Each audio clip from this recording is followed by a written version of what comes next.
Chapter 161. To save or not to save?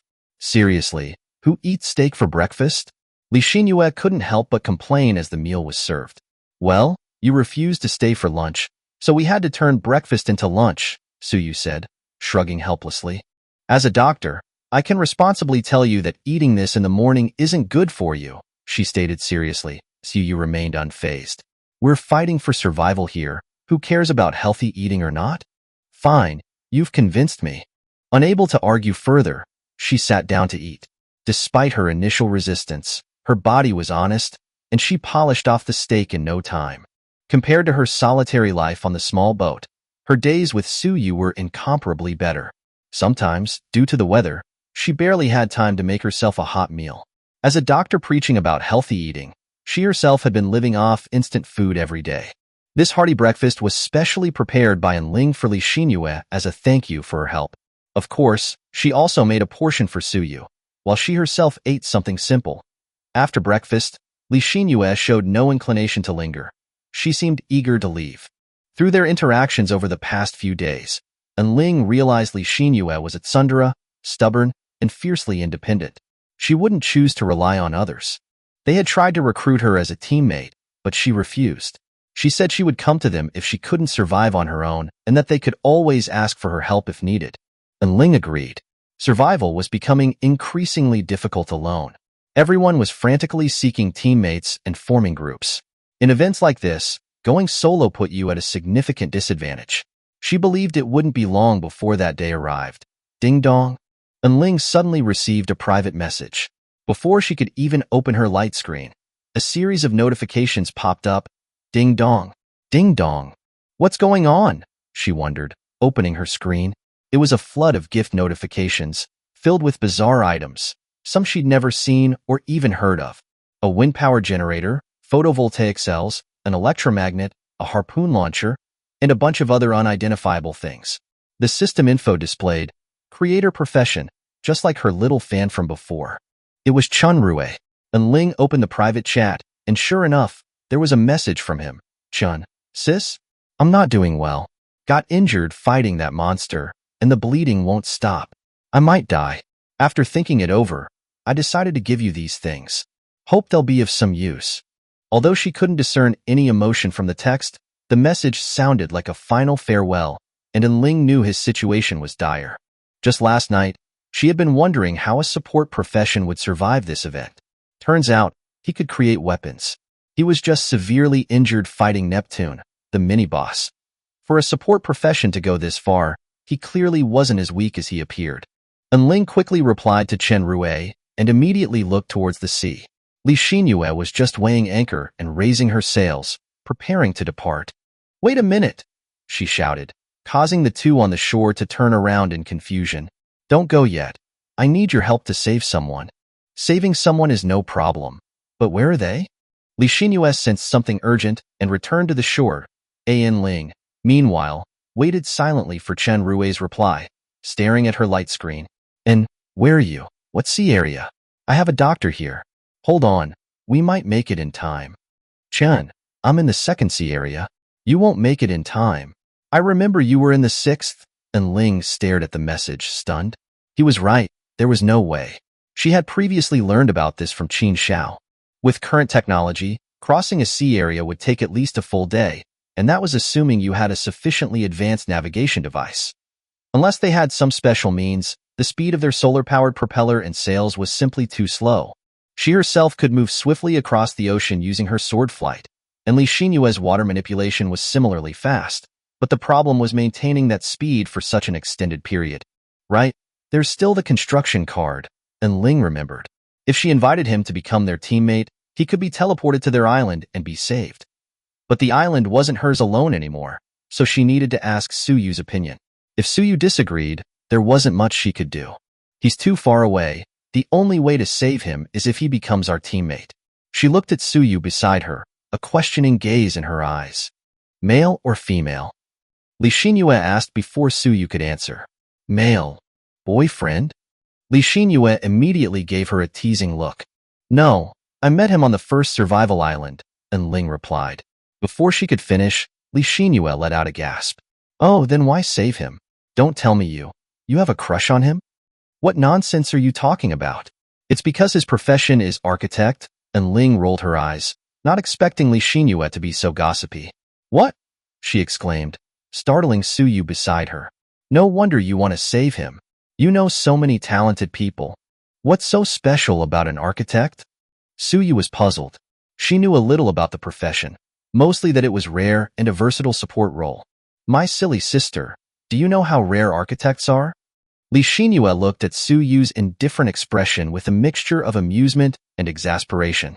This profession is practically a hidden class. Forget about everything else. If we had an architect to help us now, this villa behind us would be modernized in no time. We could even automate things like fishing and gathering. They can even combine abilities and technology to create things that go beyond modern science. In short, this profession is not only rare but incredibly powerful. You can live without it, but you shouldn't.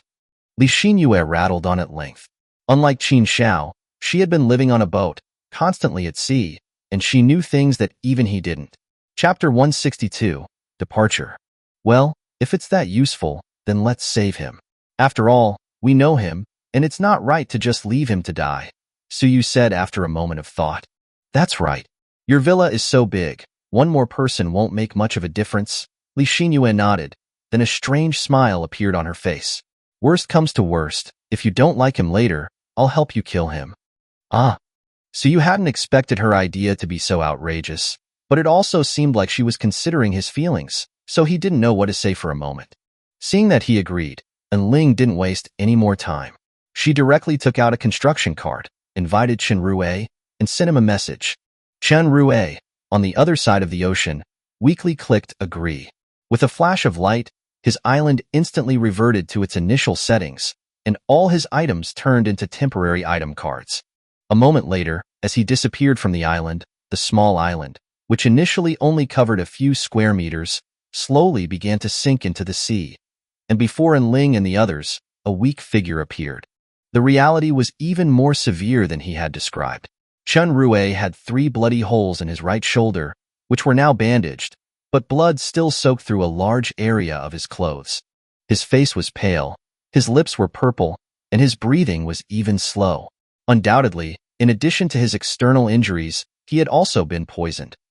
The moment he landed, his body didn't even stabilize, and he fell directly to the ground. Seeing this, Li Xinyue hurried forward to check his condition. As a doctor, she still had basic professional ethics. Seeing a trace of defensiveness in his eyes, she immediately scolded, "Don't move, I'm a doctor." It wasn't until he saw Ling behind her that he relaxed.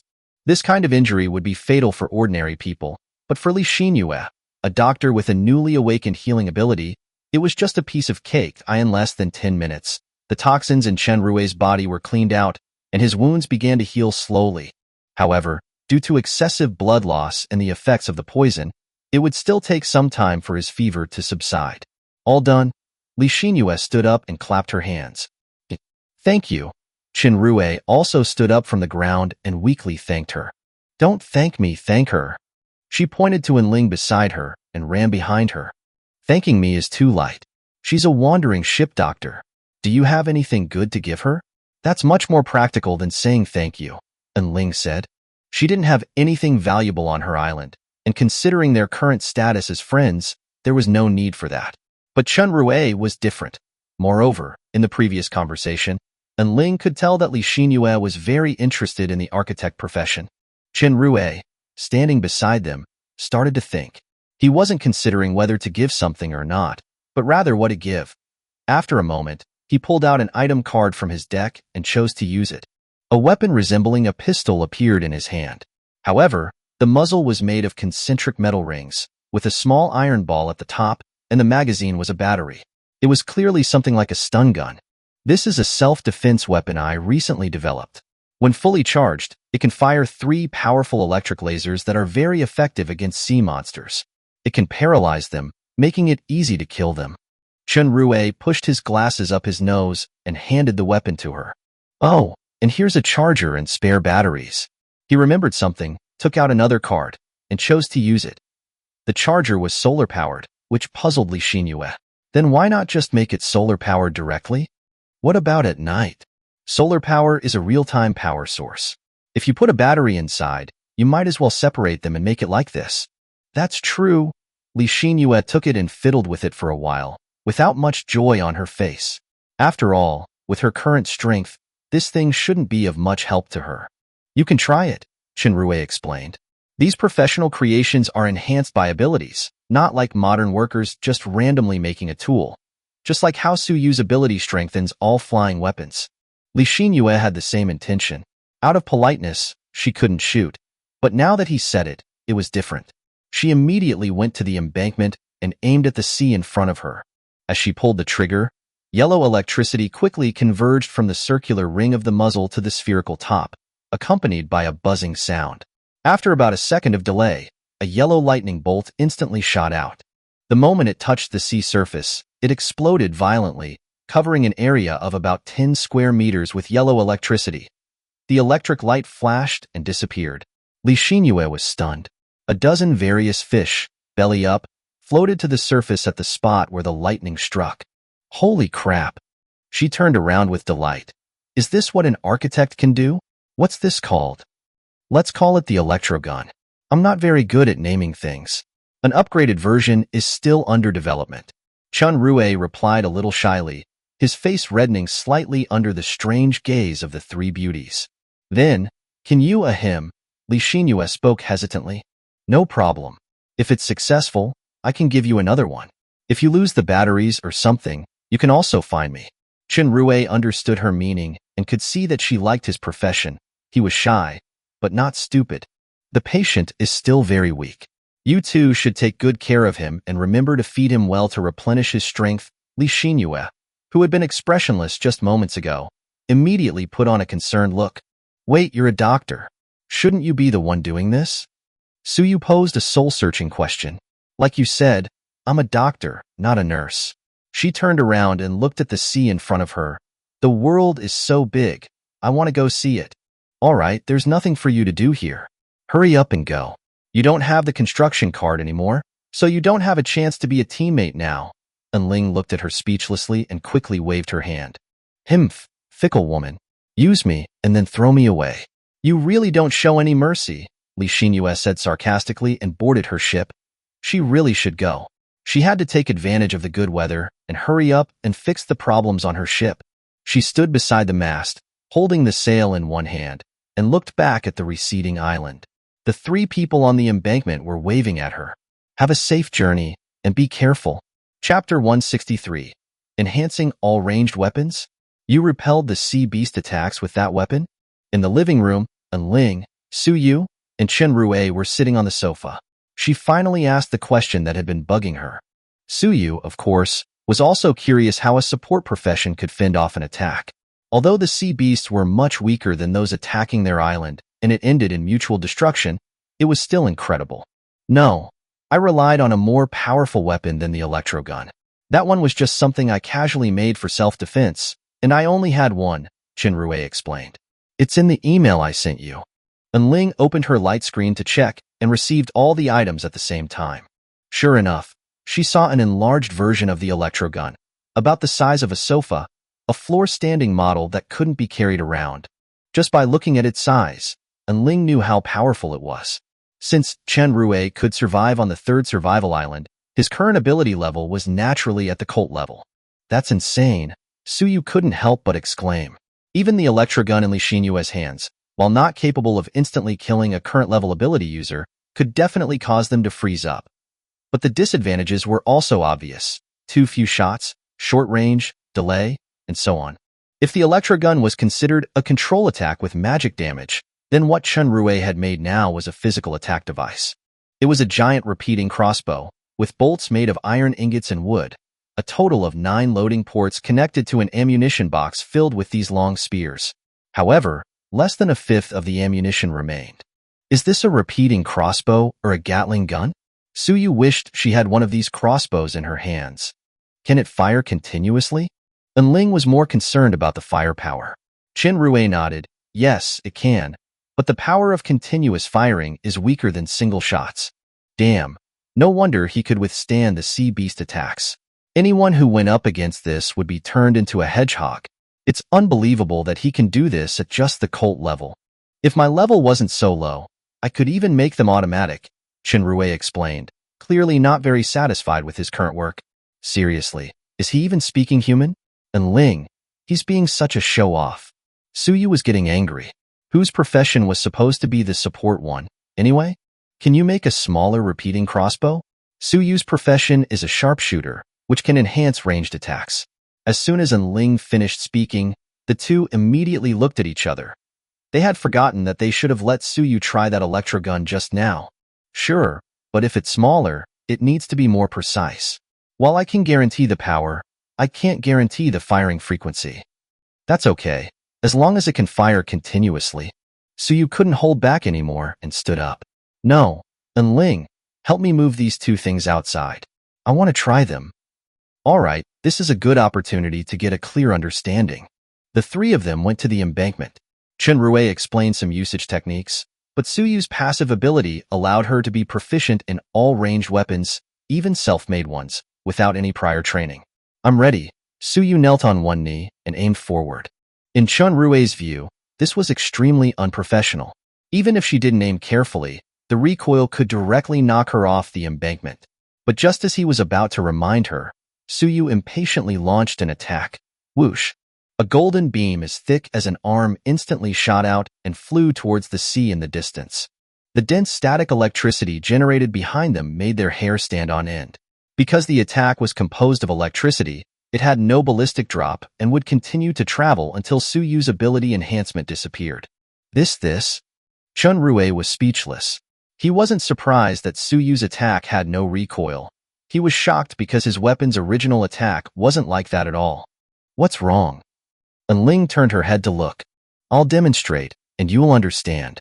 Your profession is the crazy one, he said, taking over from Suyu, kneeling on one knee, closing one eye to aim, and bracing his shoulder firmly. As he pulled the trigger, his body shook violently and almost stumbled backward.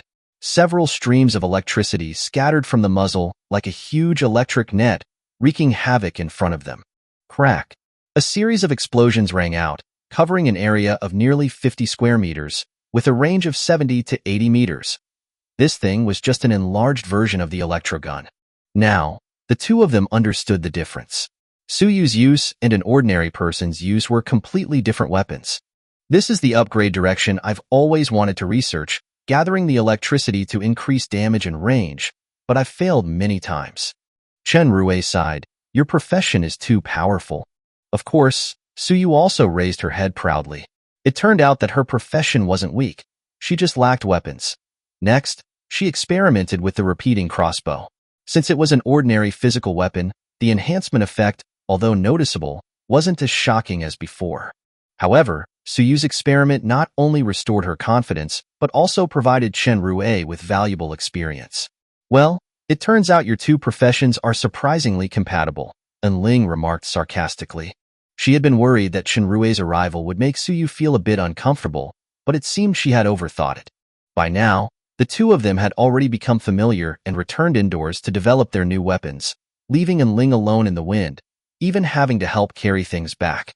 Shinrue was a simple person, rather shy and self-conscious, with a pure mind. But once he started talking about his field, he would talk eloquently and become confident. Overall, his hobbies had allowed him to acquire this profession, just as Li Xinyue, as a doctor, had gained healing abilities. He was a bookworm who loved to research, and he seemed like a good teammate to have. Ling shook her head and walked into the house. The two were still enthusiastically discussing, let's focus on your health first. Besides, you haven't set up your stuff yet. How can you build things? Oh, right, I almost forgot. He took out the cards and handed them to Ling. These are some unimportant facilities. Can you help me set them up? It's best to dedicate a specific area for them, otherwise, it'll be very noisy. Ling helplessly accepted the cards with a somewhat speechless expression. All right. Chapter 164. Familiar Face Arrives. 3 days later, everything on the island was running smoothly. With the addition of Shinrue, the architect, the island's technological level had indeed taken a significant leap ahead of everyone else. The island's area, after merging with his, had reached 800 square meters, and the entire villa was now equipped with electricity. Ling and Suyu slept in the rooms on the third floor, while Chun Rue slept alone on the second. Of course, his creations weren't limited to weapons.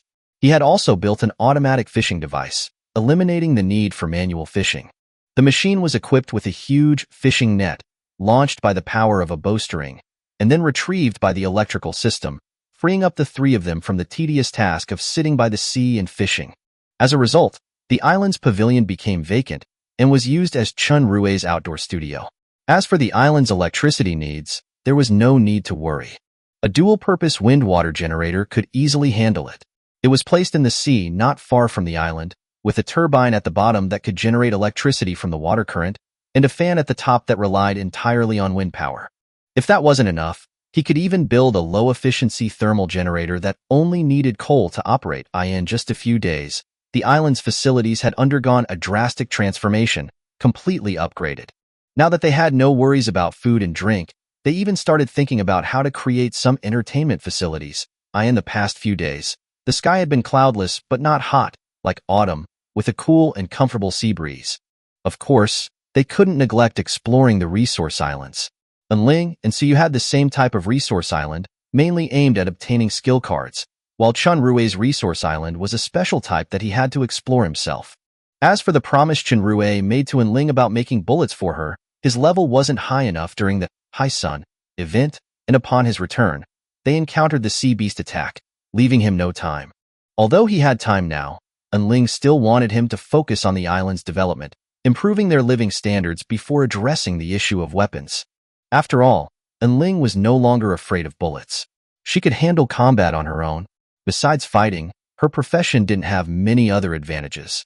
With gunpowder, they could also make bombs, but she had a vague feeling that these might only be temporary, and later on, it might all be about various superpowered weapons. Why bother with guns and grenades when you have a laser cannon? Today, both of them had good luck. Both Chun Rue and Suyu located resource islands, leaving Ling alone on the island to defend it. However, since the sea beast attack ended, the weather had been good, and no unlucky individuals had come knocking.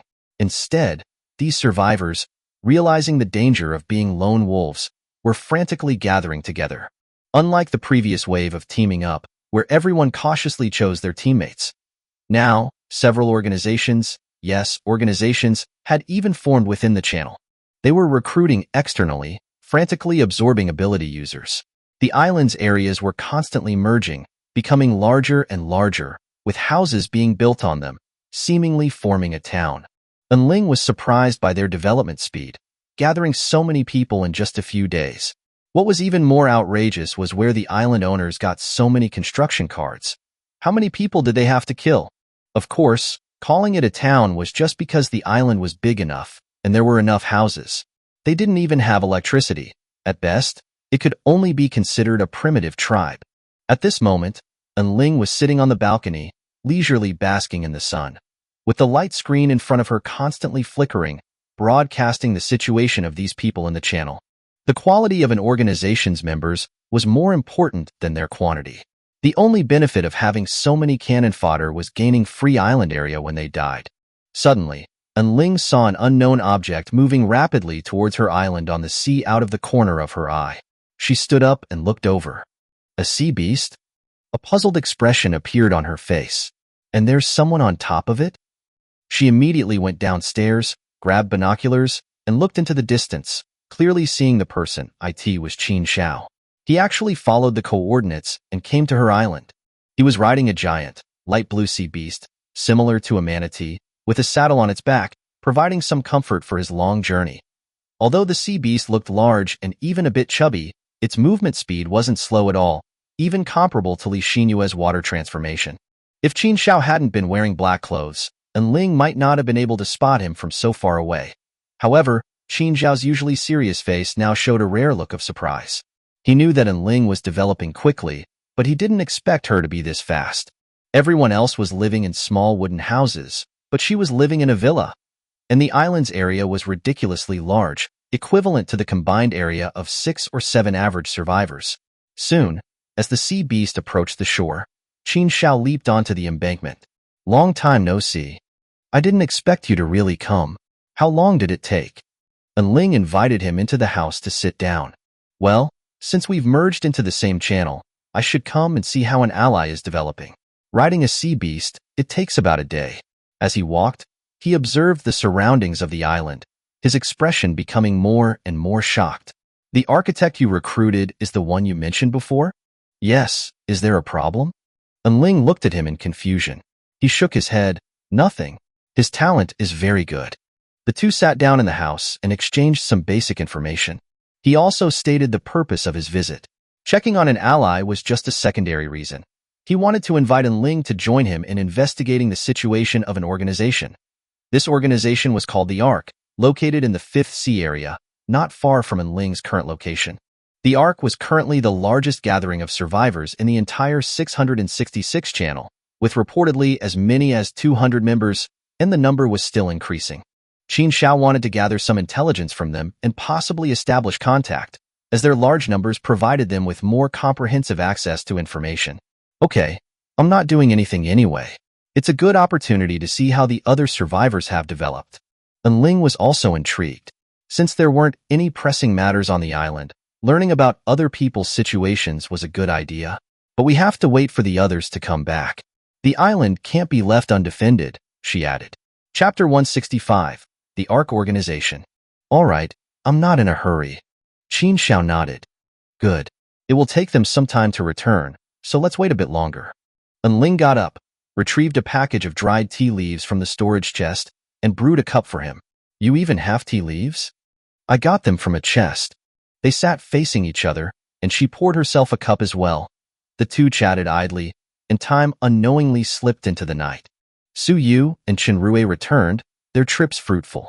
Upon landing and seeing Qin Xiao, they showed expressions of surprise and shock, respectively. Chen Rui, it's him. Su Yu. Ah, could this be Ling's boyfriend? Hello, nice to meet you. I'm Su Yu, she greeted him politely. Long time no see.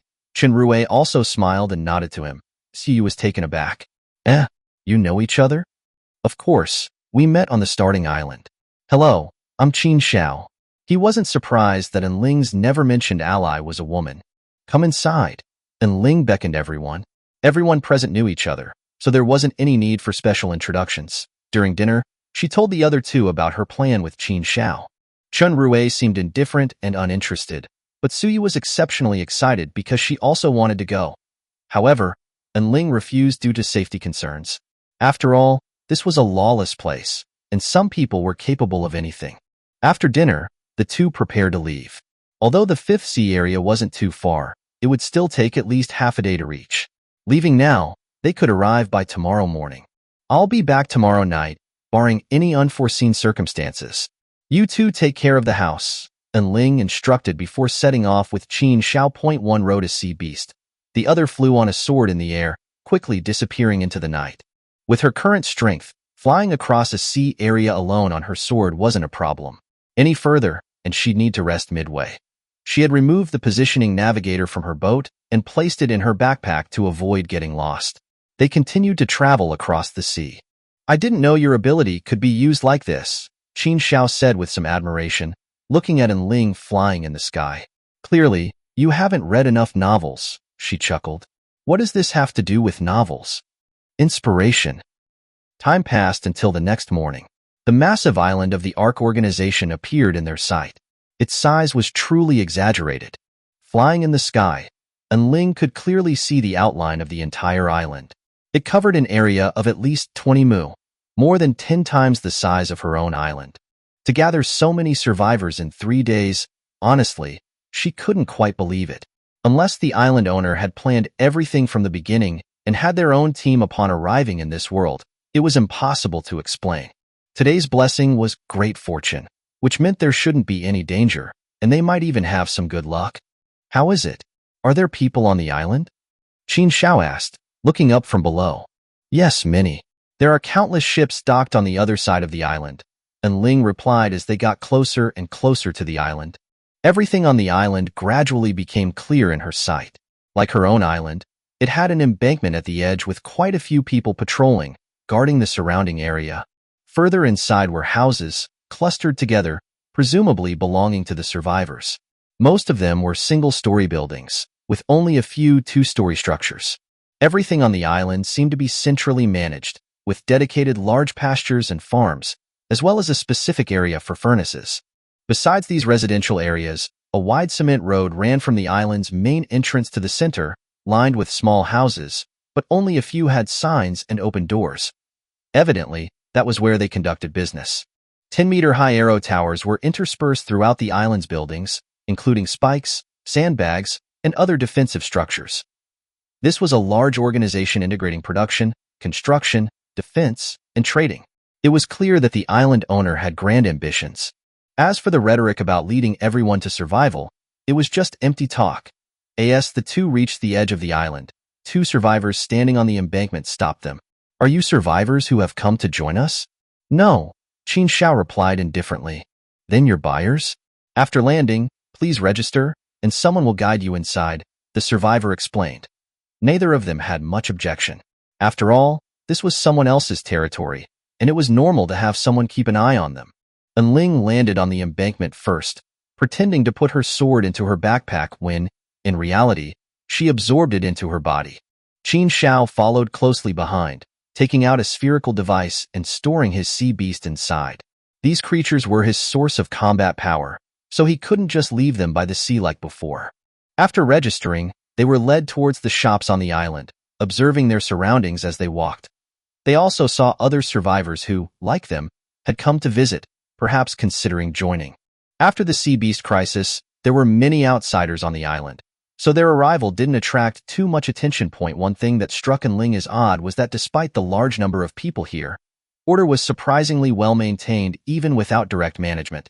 Under the guidance of their escort, they soon arrived at the main road. There weren't many vendors, and the crowd was sparse. Most people were here seeking refuge, and very few patronized the businesses. "What are your needs, you two?" The person in front of them stopped and turned to ask. "Information," Qin Xiao said plainly. The person didn't reply, but led them forward a few steps and knocked on a closed door. "Brother Erden, someone's looking for you." A slightly overweight, scruffy man opened the door, and the stench that wafted out made Ling wrinkle her nose. "Come in and talk," the man invited. The survivor who had led them took a step back and waited quietly beside them. Chapter 166. The Awakened One Behind the Scenes. Ling and Qin Xiao exchanged a glance. She gestured for him to go in, indicating she would stay outside. After all, Qin Xiao was the one gathering intelligence, which was a private matter. Coupled with the foul smell emanating from within, she had no desire to enter. Qin Xiao understood her meaning and, wrinkling his nose, stepped inside. Ling waited patiently by the side of the house, observing her surroundings. She thought that, if nothing unexpected happened, this place might become a city in the future. Suddenly, her train of thought paused. She recalled the second survival island, Death Desert, where the dominant city was a deserted one. If this island grew to a certain scale, and the people here all died due to some disaster, would this also become a survival island? This thought startled her. Several seemingly disparate identities and situations seemed to be forming a closed loop, and Ling dared not think further and went to sit down on the side of the street. "Ugh, if I had known I'd be coming here to be free labor, I wouldn't have come. Now that I've accepted the invitation, there's no turning back. Brother, be careful what you say. It's fine telling me, but if others hear you, you're finished. What's there to be afraid of? We're all on the same island. They can't kill me." "Sure, brother. You arrive late. Let me tell you the truth. Not far from here is another island that's also under the Ark's control. They use that island to constantly attract people and then obtain construction cards. Conversely, any disobedient survivors on this island are sent there. The people here can't kill you, but what about the people there?" And Ling was stunned. She quickly looked around and, after confirming that the few survivors nearby hadn't reacted, realized she had overheard this conversation due to her increased ability level. The voices came from behind her, likely from the residential area. She didn't turn her head or show any unusual behavior, but sat there, carefully listening to their discussion. Most of the people who come here are already struggling to survive and are seeking refuge. Being able to live is good enough. Who cares about being a laborer? "I'm different from you. I came here because I heard there were strong people here. I thought that with more people banding together, we could become stronger faster. Let me tell you a secret, something I overheard from the higher-ups here.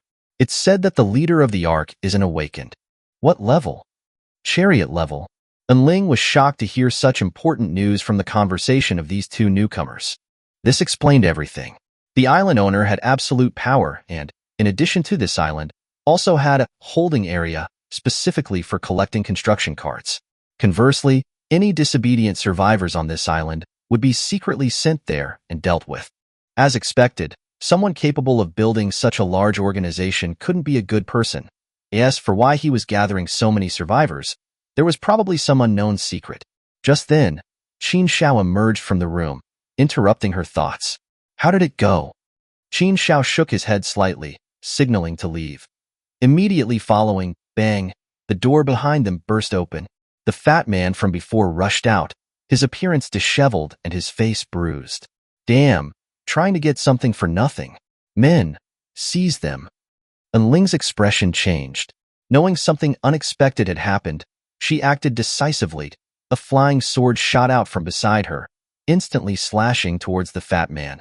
He reacted quickly, his body hardening in an attempt to block the attack. However, their strength was on completely different levels. Shing. Blood splattered as a large wound instantly appeared on the fat man's chest, and he collapsed to the ground, barely clinging to life. People immediately rushed to his aid, while survivors on the surrounding arrow towers launched attacks towards Ling and Qin Xiao. They were all support professions, lacking any real combat power. Let's go. Ling grabbed Qin Xiao's arm and ran forward. Using her ability to deflect the incoming arrows, a flying sword appeared beneath her feet, and they both stepped onto it, soaring into the sky. Out of over 200 survivors, there were bound to be a few with flight capabilities. Those who reacted activated their abilities, transforming into monstrous forms and giving chase. Whoosh, whoosh, whoosh. Several golden beams shot out from Ling's side, like meteors, accurately hitting all the enemies in the air. Struck by the swords, they plummeted downwards. This scene deterred others who wanted to pursue them, making them hesitate and leaving them momentarily unsure of what to do. At that moment, a flash of lightning appeared on the embankment. A man wearing a mink coat, shorts, and leather shoes arrived. Seeing the two flying away, he gave up the chase. Despite this bizarre outfit, no one dared to laugh. Instead, they shouted in unison, "Island leader!" "Find out their identities," the man said coldly, turning and walking away, muttering to himself, "That woman is definitely not cult level. Such a strong individual, if she can't be used by me, then she must die." Meanwhile, time rewound to the moment Qin Xiao entered the room. The fat man sat on the sofa, his eyes still lingering on the doorway with a look of unsatisfied lust. "Before you inquire about information, let's talk about the price." He extended a finger. "An upgrade card?" "No problem." Qin Xiao glanced at him and said indifferently, "No, I want the woman at the door." The fat man let out a lewd laugh. Qin Xiao frowned and stood up. "It seems you're not interested in a proper negotiation. This is my price. It's always been this way."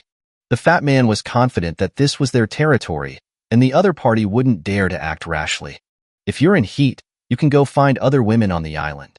Of course, with your kind, you're better off finding a piece of pork." Qin Xiao sneered and turned to leave. "Since you're unwilling to sacrifice that woman, then you can accompany me." The fat man, enraged, stepped forward and reached for Qin Xiao's back. Qin Xiao instantly turned around, grabbed his arm, twisted it forcefully, and then delivered a swift kick. Before the fat man could react, his 200-pound body was sent flying backward, crashing to the ground. A Tang Dao pointed directly at his throat. "If you dare to speak disrespectfully again, I'll take your head." "Spare me, Dagura. Spare me. I was wrong."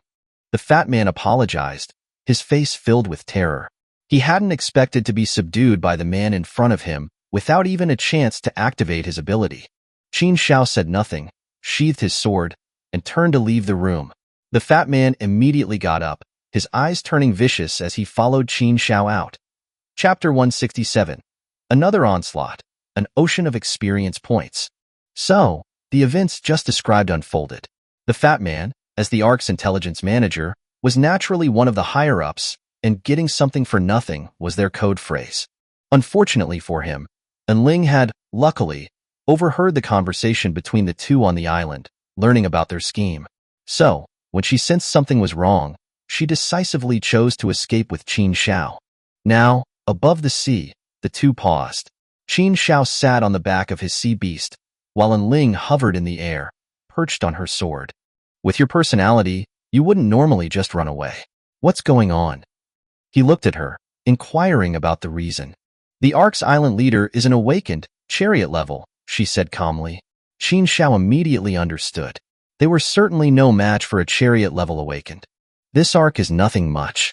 On the surface, they act for the greater good, but in reality, it's all for selfish desires, Qin Xiao said, having now grasped the true nature of the organization. One word to describe them: hypocritical. Ling also told Qin Xiao how they had collected so many construction cards in such a short time. After hearing this, they both scoffed. Even the largest organization in the channel is like this.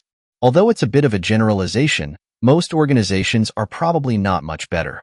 This was Ling's assessment of these organizations. Indeed, people are selfish, especially in this world. Here, the evil of human nature is infinitely magnified, Qin Xiao added. It's better to rely on yourself than on others. These people are unreliable. Let's go. Ling stood up. They decided to part ways here. By the way, if you have the opportunity, collect more construction cards, Qin Xiao reminded her.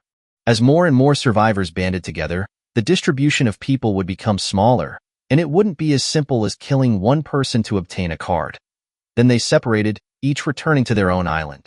On the way back, the sky darkened, the waves on the sea surged, and a fishy stench in the sea breeze seemed to foreshadow the imminent return of the sea beasts. Ling didn't arrive back at her island until 10 o'clock at night. Su Yu and Chen Rue were still awake, seemingly waiting for her return. How did it go? Su Yu asked immediately upon seeing her return. She was quite curious about the organization. Not well. We had a fight. Luckily, we ran fast. Ling briefly explained the situation, which shocked the simple-minded Su Yu. They won't come looking for trouble, will they? She said worriedly. What's there to be afraid of? The channel is huge. Besides, the only people who've seen me outside and are still alive are Li Xinyue and Qin Xiao. The others are dead. They won't find us. Ling wasn't worried about their revenge. As long as it wasn't the leader himself, she wasn't afraid of ordinary people. The weather outside has changed. The sea beasts might attack again. Everyone, be prepared, she reminded them. These 3 days felt like the system deliberately giving the survivors a buffer period. You've been traveling all day. I'll make you some food. Get a good rest later. I'll take care of the night watch, Su Yu said, getting up to prepare dinner. Ling nodded without saying anything. She was indeed a little tired and needed a good rest. Leaving the night watch to Su Yu, along with Chen Rue's weapons, was more than enough. Moreover, among the three, only Su Yu had an advantage at night. However, Chen Rue had already installed several solar-powered streetlights on the island, so at least the environment wasn't as dark. The construction of the island was now entirely under his charge. Whether it was sea beasts or other survivors attacking, Chen Rue's vision was to transform the entire island into a steel fortress, so that even without using abilities, they could easily defend against outside invasions. The next day, the storm indeed arrived. The sky was covered by dark clouds, blocking the sun and plunging the world into darkness, making it impossible to distinguish between morning and afternoon. The surging waves crashed against the coastal embankments with a loud roar, and the strong wind whipped the small red flag on the roof of the villa. Countless sea beasts suddenly appeared on the sea surface, all heading towards the island. Su Yu was already asleep, so the task of defense naturally fell to Ling and Chen Rue. Of course, either of them could handle this level of attack alone. There are a lot of them this time, Ling, flying in the sky and observing the surroundings, warned Chen Rue below. The sea was densely packed with these disgusting sea beasts. Compared to the previous attack, they had clearly increased their forces. However, compared to the massive monsters before, their sizes were much smaller this time. This was precisely what Ling wanted. The more sea beasts that attacked, the more experience points they could gain, coupled with the pendant thoughtfully providing her with double fortune. Ling was certain that her ability level would increase again before the next survival island. As the sea beasts entered range, Chen Rue pulled the trigger. Several electric arcs poured from the island, covering a large area of the sea. The affected sea beasts trembled and froze in place. Immediately afterward, several iron spears flew over, blanketing the area with firepower and piercing their bodies, and Ling, in the air, flicked her fingers, and several sword beams revolved around her, instantly flying in all directions. Wherever the sword beams passed, each sea beast was instantly cut in half, dyeing the azure sea green with their corpses. Compared to Qin Rue, and Ling's speed at killing these sea beasts was incredibly fast, and all she had to do was move her fingers while flying in the air. Soon, all the sea beasts near the island were slain, and red crystals detached from the seawater, slowly flying towards the shore. But this wasn't the end. The surging waves didn't subside, and more sea beasts emerged from further out, all with blood-red eyes, charging towards the island. Shinrue on the shore quickly replaced the battery and ammunition, aiming ahead. With Ling behind him, these sea beasts wouldn't be able to get close. Seeing this, Ling in the air was overjoyed. She had been afraid that the sea beasts wouldn't last long. That's more like it otherwise. Where would we get enough experience points? Chapter 168. Help, Big Boss. Meanwhile, Li Xinyue stood on her boat, watching the sea beasts constantly attacking, her brow furrowed in frustration. Coming to bully me again, huh? After several days of development, she had addressed some of the shortcomings of her boat. The bottom of the cabin had been reinforced with metal, making it less vulnerable to being pierced by sea beasts. However, in this stormy weather, she hesitated to use her electrogun. If she had to categorize these sea beasts, they would be water-attributed, so being weak against electricity was normal. The problem was, she was also water-attributed. The electrogun not only countered the sea beasts, but also herself. Just now, when she fired, she was also affected by the heavy rain, her body going numb and briefly paralyzed. Her own ability didn't have much offensive power. While escaping wasn't a problem, she was hindered by her boat and couldn't just abandon it. The boat was surrounded by a dense swarm of sea beasts, severely obstructing its movement. The surrounding raindrops transformed into water arrows, piercing several sea beasts in front of her, finally killing them. But this consumed her ability too quickly. If her killing speed couldn't keep up with the rate at which they attacked, once they boarded her boat, she would be finished. These sea beasts seemed endless. Even if she could kill them, her ability would eventually run out. As for using a bow and arrow, she didn't know how many arrows it would take to kill these thick-skinned creatures. Moreover, she hadn't practiced archery and wasn't Suyu. Not using her ability was practically suicide. The sea beast crisis was designed for ability users. If it were so easy to solve with ordinary weapons, the system wouldn't have differentiated between ability users and ordinary people. No, I can't go on like this. The world is so big, but I don't want to see it anymore. She immediately opened her light screen and sent a message to Ling, "Help, Big Boss." This time was different. Even sailing to Ling's island was extremely difficult. Fortunately, Li Xinyue had been prepared. Sensing the change in weather, she had sailed towards Ling's island at full speed. While she wasn't there yet, she wasn't too far either. An hour later, just as Li Xinyue was about to give up, a white figure flew from the horizon, and several golden sword beams instantly descended around her boat.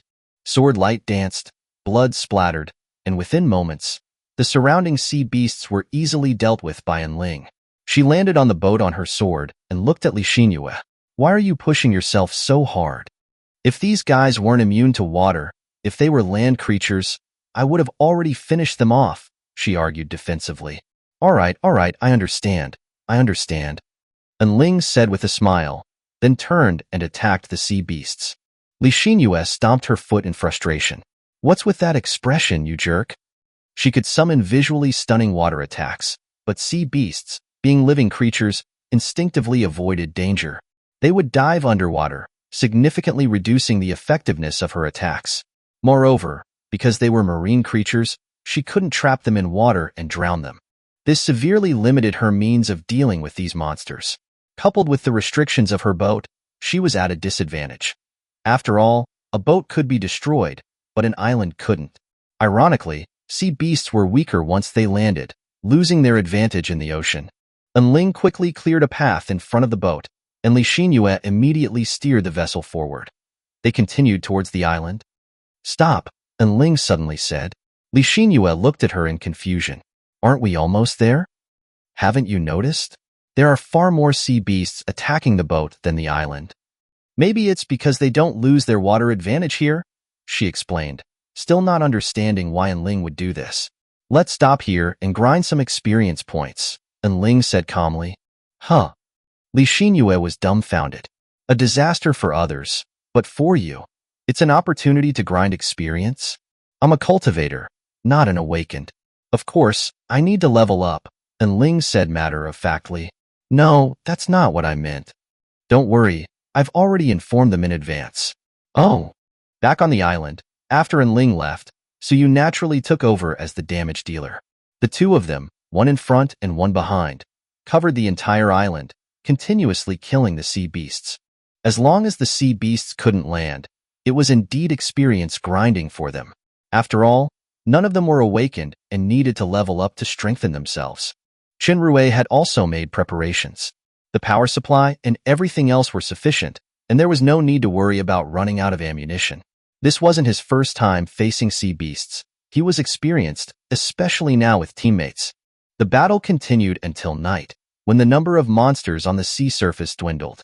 With limited visibility, Ling and Li Xinyue returned to the island. During dinner, Ling volunteered to guard the island alone, letting the other three eat first. They understood her intentions. There was still a chariot-level enemy that could appear at any time. If they didn't want to die, they had to improve their strength as quickly as possible. With her current power, she could handle the sea beast attacks alone, so the three inside the villa weren't worried at all. It wasn't until late at night that the wind and waves calmed down, and the tide of sea beasts began to recede. Ling returned to the villa to eat her dinner. The blessing time had just ended, and the double experience and double drop rates were gone. She rotated the pendant on her neck, and the blessing information appeared. Blessing pendant effect. Great fortune. No doubt about it. You are the luckiest person alive. Time remaining. Seeing that it was no longer double fortune, Ling felt a little disappointed, but great fortune wasn't bad either. At least the drop rate of experience crystals would greatly increase. As she absorbed more and more experience crystals, she would attract even more sea beasts during this event. This vicious cycle for others became a virtuous one for her. The only pity was that this situation wouldn't last much longer. In a few days, Ling and the others would once again land on a survival island. Sigh, hopefully there will be more sea beasts tomorrow. Chapter 169. Recruiting teammates again. Listen. Is this even human language? They can't wait for this event to end. And you actually want it to continue, Li Xinyue immediately retorted. You guys also need to hurry up and get stronger. The next survival island is coming soon, and the challenges will only get harder, Ling urged, picking up a piece of beef and putting it in her mouth. Oh, and by the way, there really have been some idiots trying to freeload off my medical fees these past few days. I've already dealt with them, she said, rummaging through her backpack and then approaching Ling, slapping a few cards on the table. Here, the construction cards you asked me to find. That's right, compared to Ling searching on her own, Li Xinyue, drifting on the sea while running a clinic, would naturally encounter more survivors, and among them, there would be those with malicious intentions. But there are only two. That arc snatched a lot of my business, and I haven't earned much these past few days, Li Xinyue said with a hint of melancholy. They have a doctor too? Suyu asked in surprise. Of course, with so many survivors gathered, there are plenty of talented people. Not only doctors, but they even have traditional Chinese medicine practitioners who can make medicine for you. They trade through the exchange. It's very convenient. She shrugged, expressing her helplessness. She wasn't an internal medicine doctor, so there was nothing she could really do about it. That's ridiculous. I'm afraid their development will only get faster and faster. With this sea beast crisis, those survivors who can't make it on their own have no choice but to join them. Ling said nonchalantly, picking up the two construction cards on the table and choosing to use them. Ding dong. Li Xinyue's light screen gave a notification, and she looked at Ling in bewilderment. You? All right, enough nonsense. If you consider me a friend, just agree, Ling said with a smile. Yes, we really need a doctor's help, Suyu quickly chimed in. You guys. A blush crept onto Li Xinyue's fair cheeks. Didn't I say I was a wanderer? If there are any weapons, we'll give them to you first, Qinrui, who had been silent, noticing the glances from the two women, also spoke up. Really? Ahem. Well then, let me make it clear. I'm joining you for this lovely architect, not for you two women. She cleared her throat and said with righteous indignation. Okay, okay. The two laughed, but neither of them exposed her. With Li Xinyue agreeing to the invitation, she officially became a member of the island. However, because she was a survivor relying on a boat, the four of them only shared their points. Her boat wasn't disassembled, so there were no additional cornerstone cards. As for why Li Xinyue could transfer construction cards, it was precisely because she survived using a boat. If she were an island owner, the construction cards could only be used by her personally, but otherwise, there was no such restriction. This was also one of the differences between boat and island survival. The other person Ling invited was naturally Qin Xiao. Before, she didn't care, but now that she knew this channel had tank-level awakeners, she also needed to team up to develop. The two of them only chatted briefly, and he agreed to the invitation. After all, they were allies from the beginning, and they had always shared information. Now they had a common enemy, and they both needed each other's strength. With Qin Zhao's arrival, Su Yu and Chen Rue were naturally familiar with him. Ling simply introduced Li Xinyue and had them get acquainted. They sat in the living room and quickly became comfortable with each other. Their purpose for gathering was simple: to rely on themselves, not others, to survive in this ocean world, and to have the strength to face the dangers that came. Since it was already night, and the two newcomers had just arrived, they didn't chat much before going to tidy up their rooms. With the merger of Qin Xiao and Ling's islands, the island area had reached 1056 square meters. His island was slightly larger than Chanrue's, around 250 square meters. During this time, Ling used points to expand the island area a bit more, rounding it up to 1,100 square meters. The reward from a survival island could expand the construction island area by at least 100 square meters, and Ling's next goal was to expand the island to 2,000 square meters. As for the house, the current 3-story villa was completely sufficient and didn't need to be expanded further. The extra cards would be used to improve other facilities on the island. Following the rules and developing step by step is not a solution. We have an architect, and we can trade through the exchange to quickly accumulate cards, Qin Xiao suggested, sitting on the sofa. Feasible. I can make some small gadgets to sell whenever I have free time, Chen Rue nodded. It's best to make weapons, those are the most popular. But remember to make nerfed versions, and the currency will be various cards. As for pricing, we can leave that to the doctor, he added. That's fine. This is indeed a good method, and Ling agreed.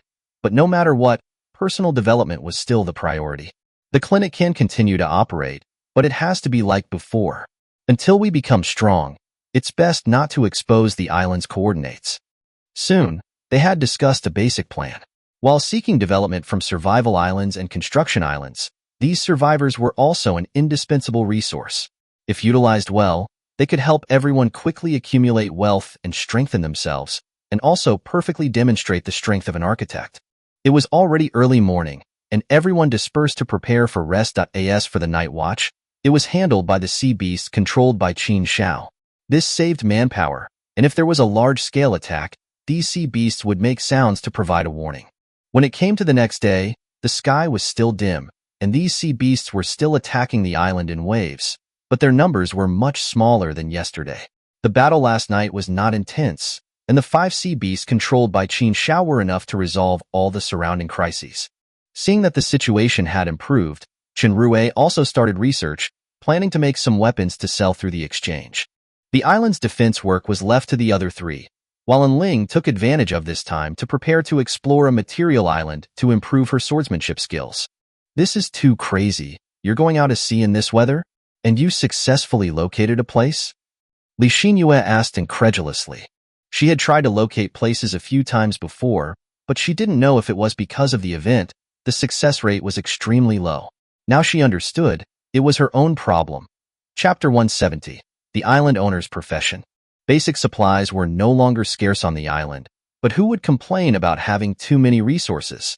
Compared to the previous event where one could explore a supply island for an entire day, this current event wasn't as good. Ling only had 12 hours to explore the island, and because of the weather, everything on the island was in disarray. After stocking up on the necessary food, fresh water, and some basic supplies, she began searching for treasure chests on the island. Because of the 3 sunny days prior, and Ling's skill level had reached LV2 intermediate swordsmanship.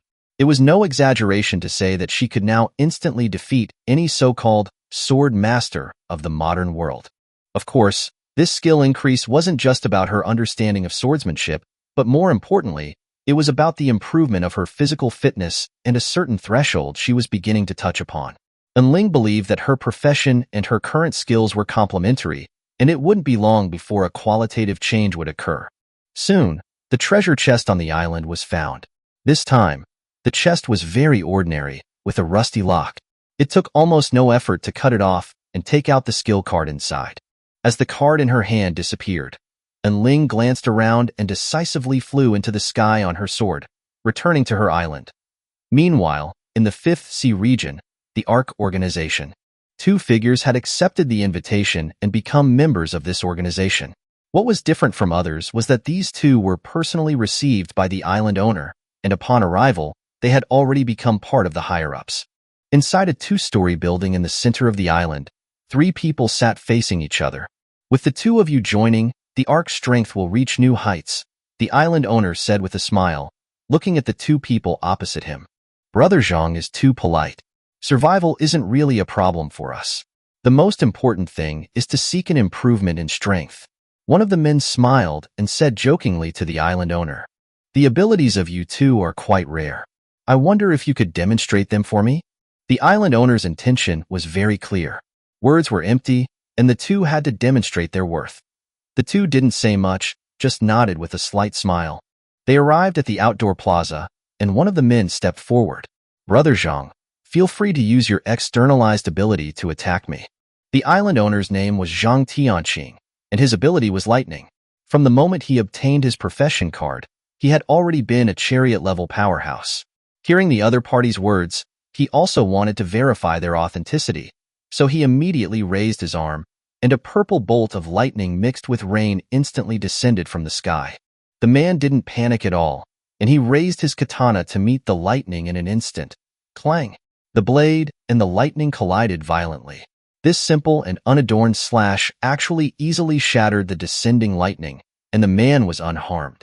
Zhang Tianqing and the man looked at each other, stunned for a moment, then immediately laughed. "Brother Fong, you truly live up to your hidden profession. Your ability is indeed powerful." That's right, this person was Fong Lingjia, whom Ling had met on the 2nd survival island. He was a hidden profession holder, heterogeneous slayer, capable of easily destroying any materialized and externalized ability.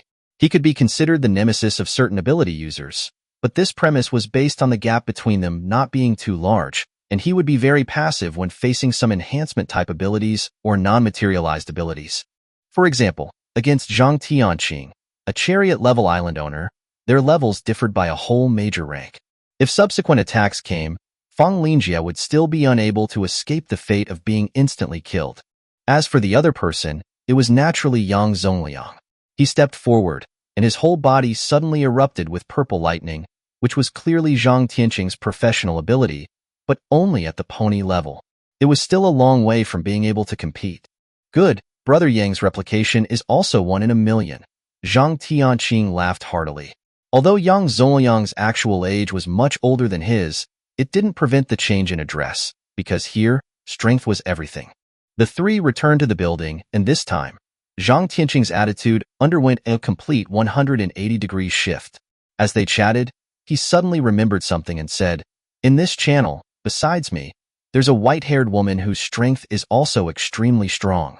From what I observed, even if she hasn't reached mammoth-level strength, she's at the peak of pony level." Zhang Tianqing recalled the scene and said thoughtfully, "She injured my people and escaped. If she's an awakener, it's fine, but if she's a cultivator..." Yang Zongliang and Fong Lingjia were stunned. A white-haired woman? This characteristic was really rare. Could it be? "Brother Zhang, did that woman use a sword?" Fong Lingjia asked. "That's right. She was extremely fast and could fly. She had already left by the time I arrived." "Brother Fong, do you know her?" A gleam of light flashed in his eyes. "If that's the case, then I can confidently tell Brother Zhang that she's not an awakener. Her name is Ling, and she might even be a hidden profession holder like me."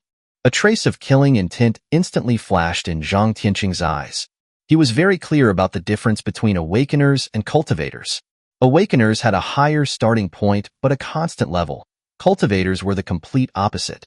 Just clearing 3 survival islands and reaching mammoth level, the probability of this kind of talent dying on a survival island was extremely small. And chariot level wasn't the end. There was queen level above and even emperor level.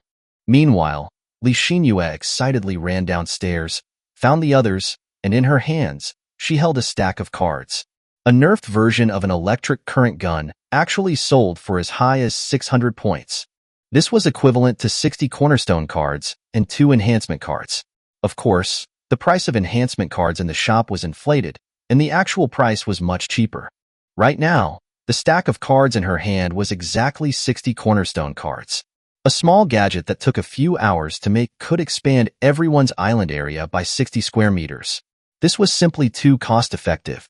It seems these survivors have a strange trust in the creations of architects. That's natural. Who made this profession so rare? Li Xinyue said proudly, as if she was the architect. Not only that, there are many people fighting to buy it. Shinrue, hurry up and make more. We're going to get rich soon. This earns much more than being a doctor. At this time, Shinrue also didn't expect that a small gadget he casually made could be so popular. He quickly nodded, okay. It was important to note that the skill trees between architects were also different. Their profession was set, but what they could create ultimately depended on the architect themselves. Chapter 171. Return to reality? In the blink of an eye, it was the evening of the 3rd day. The 5 people on the island were gathered together, each with their bags packed and ready. In a few hours, they would be landing on the 4th survival island, and undoubtedly, the difficulty of the upcoming island would increase once again. Everyone was a little nervous, a suffocating atmosphere filling the air, as no one knew if they would be able to make it out alive from the next survival island. And Ling didn't seem too panicked. Her only concern was encountering another situation like the last game island, where her abilities were restricted. After all, when abilities disappear, everyone's sense of security greatly diminishes. After several days of fighting, her level had reached White Mammoth, and her swordsmanship level had reached LV5. After the next survival island, she had absolute confidence in advancing to chariot level, and then she wouldn't have to fear the Ark organization's revenge anymore. In addition, the levels of the others had also significantly improved, and if they survived the next island, they would also successfully reach Mammoth level. At this moment, the wind and waves outside had completely subsided. The island landing time was imminent, and the event had also ended accordingly. It seemed that the system had thoughtfully given the survivors some preparation time. The 5 of them sat silently on the sofa, no one speaking, quietly waiting for the countdown to end. As the clock on the wall approached 0, and Ling stood up, everyone. May things go smoothly. May things go smoothly. As soon as the 4 of them finished speaking, the next second, everyone's vision began to spin. And Ling, there are less than 100 days left until the college entrance exam, and you still dare to sleep in class? Go stand in the back. A stern female voice suddenly reached in Ling's ears. She abruptly raised her head, and a piece of chalk hit her right on the head. Looking at the gloating eyes of the surrounding classmates and the imposing middle-aged woman at the podium, her mind was in chaos. This is a classroom? Have I returned to the real world? Go stand in the back. Before Ling could think further, the middle-aged woman's stern scolding came again. Startled, she instinctively stood up from her desk and walked to the back of the classroom. Now, let's go over the 5th question. This question is a typical giveaway. What should we choose? C. The teacher on the podium continued the lesson, and the other students retracted their gazes from her and actively responded to the teacher. And Ling stood there quietly, dazed, looking at her empty seat in the front.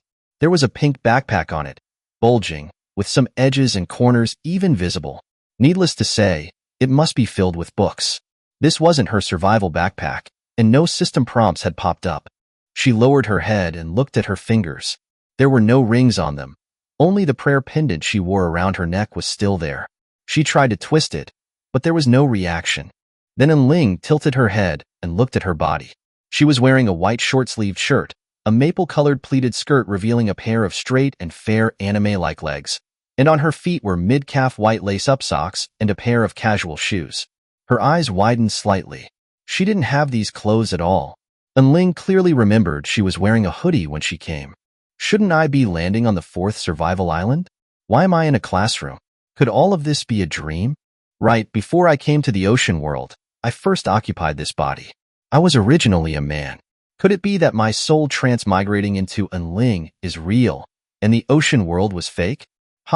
This is all truly unbelievable. The surrounding sensations were so real. None of this felt fake. She could even see the bright sunshine outside through the window and the youthful energy emanating from the playground. According to past experience, the moment of landing on the island was synchronized with the previous time. That is to say, if this really was a survival island, the time should be just past midnight. And Ling once again fell into deep self-doubt. She looked up at the clock in front of the classroom. It showed 4:30 in the afternoon. Because it was summer, the sun outside was still strong.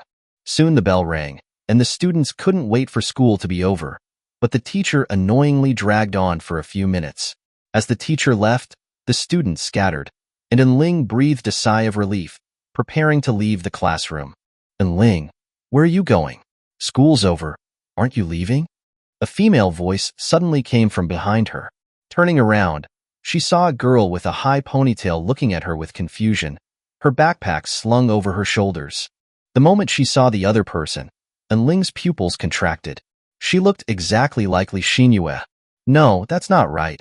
She just looked similar.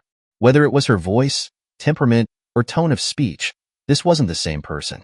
Ling immediately found the name of the person in front of her from the memories of this body. The girl's name was Wang Rue, a day student like herself, and also her best friend. She wanted to recall some other memories when a sudden headache struck. In order not to let the other person notice anything unusual, she had to return to her seat, pick up her backpack, and prepare to leave school with the girl. I forgot, she said with a laugh. You really are something, falling asleep in class for no reason. Were you secretly doing too many practice papers and got too tired? I caught you this time. The girl teased, but with a hint of concern. And Ling didn't know how to respond, so she just casually brushed it off. Seemingly sensing that she was preoccupied, the girl stopped joking. The other students had to attend evening classes because they were boarders, and since it was senior year, the school was worried about their academic pressure being too high and had specially arranged extracurricular activities for the last class. As day students, Ling and the others could naturally leave school early. A few minutes later, the two finally arrived at the school gate. Ling looked back at the school's name, Dabao City No. 3 Middle School. Some long-forgotten memories were unlocked from her mind, and she recalled everything about the original owner. Ling's body froze. She hadn't expected the original owner of this body's experiences to be so outrageous, almost subverting her worldview as a human being. What's wrong? Wang Rue's voice came from beside her. Nothing, let's go home. Ling took a deep breath and said calmly, I always feel like you're distracted. How about I go with you? As her best friend, the girl naturally knew about Ling's family situation. They often slept together, and there were no secrets between them. Chapter 172, Illusion or Reality. It's nothing, just a little tired. I'll be fine after a nap, Ling quickly said with a smile. She couldn't let the girl come along. There were still many things she hadn't figured out. All right then, I'll be going, the girl didn't insist, waving goodbye and walking in the opposite direction. Seeing her leave, Ling finally relaxed and began to follow her memory to find her way home. The bustling crowds on both sides of the road and the heavy traffic on the streets made her feel a little overwhelmed for a moment, like she had stepped into another world. Her home wasn't far from school, only a 10-minute walk away. Following her memory, she arrived in front of an apartment building and skillfully pressed the button for the 13th floor. With a ding, the elevator arrived. Ling knocked on the door, familiar yet strange in her memory. Knock, knock. Footsteps sounded from inside, and a young woman opened the door. She skillfully took the backpack from Ling's hand, a smile on her lips. You're back. How was school today? Same as usual, Ling replied perfunctorily, following the woman into the apartment. Where's my brother? Something came up at his company. He might be back a little later today, the woman explained casually, not noticing anything unusual about Ling today. This woman wasn't Ling's mother, but her brother's wife, her sister-in-law. In her memory, she had always lived with this family. The woman picked up a phone from the table and handed it over. Go and relax. You should relax when it's time to relax. And Ling nodded and took her phone. As a senior high school student, she naturally couldn't bring her phone to school, and the internet was the fastest way to get information quickly. She returned to her room, quietly locked the door, and then turned on her phone to check. The current date was the year of the Juchin Dragon, 2024. Opening the messaging app, several unread messages popped up instantly, some from Wang Rue and some from other boys, but she didn't want to deal with them now. She carefully searched through her activities from the past few days, trying to find any clues. Unfortunately, she found nothing. Before this, whether it was the class group chat logs, or call logs, everything was blank, as if all traces before this had been deliberately erased. Take her best friend Wang Rue as an example. It was impossible for them not to have exchanged a single word on their phones in the past few days. And according to her memories, she didn't have the habit of deleting chat logs. At the same time, she opened her phone and dialed a number from memory. This was Suyu's number, which she had gotten when they first met, because at that time, she had always fantasized about returning to reality one day. The number you dialed does not exist. Please try again later. As expected, and Ling sneered. Although this greatly increased her doubts, it also strengthened a thought in her heart. That's right, this wasn't the real world at all. She had indeed arrived on a survival island. Interesting, she closed her phone. This is the first time I've encountered a survival island like this. As Ling's gaze fell on a pin on her desk, she focused her mind, intending to use her ability to lift it, but the ballpoint pen remained motionless. Clearly, her abilities were sealed again. Of course, this time was even more outrageous. Not only were her abilities gone, but her pendant and the system were also unusable. The missing backpack could still be explained as being left on the construction island. But what about the system's silence? Was this part of the island, or was the Overlord's power strong enough to block the system? Many questions still plagued her, and Ling had to find a way to figure out the victory conditions of this island. No matter how good it was here, she never wanted to stay in such a virtual world. After all, no matter how well the system was made, it couldn't perfectly replicate the real world. As long as she paid a little attention, she could find several loopholes. Realizing that everything around her was an illusion, and Ling didn't care so much about these so-called relatives and friends. Besides, these weren't her relationships in the first place. Perhaps this was also the reason why Ling could quickly recognize reality. Ling, dinner's ready. Her sister-in-law's voice pulled her back from her thoughts. Ling decided to stop thinking for now, maintain her disguised identity, and slowly uncover the truth of this world. On the dinner table, there were 3 dishes and a soup. Tonight's dinner was especially rich, especially since there were only 2 of them eating. Sister-in-law, why is dinner so good today? She was puzzled, but still asked with a feigned cheerful tone. I bought too many groceries before, and they were about to go bad in the refrigerator, so I just cooked them all, the woman explained, even serving Ling a bowl of rice. This was something that seemed like a mother would do, but her sister-in-law was doing it. Ling, however, didn't find it strange. It seemed that the character the system imitated was quite realistic. It seemed that the system could dig out the deep memories of a person and perfectly reproduce them. During dinner, her sister-in-law kept picking up food for Ling and asking her questions, very chatty. Although she didn't say it explicitly, her words revealed her concern for Ling. Ling was momentarily stunned. The food was real, and feeling the warmth from her sister-in-law's hand, she was undoubtedly real too. Then what about the love? It was also real, of course. At this moment, it made her waver slightly in her previous understanding. The world was fake, but the love was real. Staying here was better than drifting alone on the vast sea. Many survivors would probably stay here. Even if they realized this was a survival island, they would willingly stay. What are you thinking about? The food will get cold if you don't eat, the woman urged, seeing Ling lost in thought. She had finished eating and was about to clear the table. Oh, okay. Ling quickly finished the rice in her bowl. Sister-in-law, you go and rest. I'll clean up. She took the dishes and went into the kitchen. The sound of running water from the sink filled the air as the woman sat on the sofa to rest. During this time, Ling kept glancing at her and found her holding her phone, a smile on her face. A man's voice came from the phone. It was the brother of this body. Who are they? Are they fabricated or survivors in disguise? Chapter 173. and Ling's outrageous family history. And Ling couldn't figure out the main storyline here for the time being, so she had to follow the current plot step by step. After helping her sister-in-law with some chores she could manage, she returned to her room and played with her phone. However, this didn't give her the joy of a primitive person returning to modern society. She didn't even have the desire to click on any gacha games. After all, both the previous him and the current her were loyal fans of MiHoYo. The information available on the phone was scarce. On the map, she could still see the entire territory of Dragon Country, and she could even buy tickets out of the city, but whether she could actually leave Dabao City was uncertain. After all, no matter how big a survival island is, it couldn't be bigger than a country. Since she had already confirmed that this was a survival island, there was no need to continue these experiments. And Ling determined that in this situation with no hints, the mutation would happen in a few days.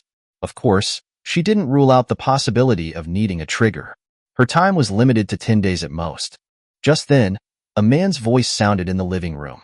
It was Ling's brother who had returned. She had planned to go straight to bed, but she opened the door and went out to greet him, wearing a nightgown. The nightgown was a black slip dress, low cut, accentuating a woman's proud assets. If a taller man were to look down, he would probably see a lot of holy light. Of course, Ling herself was 1.7 meters tall, which wasn't short for a woman, and there were few people who could look down on her, but her brother was obviously one of them. But in her memory, this was a very normal thing, and the relationship between brother and sister was also very proper, leaning more towards paternal love. It wasn't that she didn't want to wear normal pajamas, but the clothes in the closet were more outrageous than the last. She seemed to always want to be a mature and sophisticated woman. The man in the living room was tall and straight, over 1.8 meters tall, with neat white short hair, delicate features, and a black suit. Her brother was very handsome, which was probably due to the excellent genes of their family. "What time is it? Why aren't you sleeping yet?"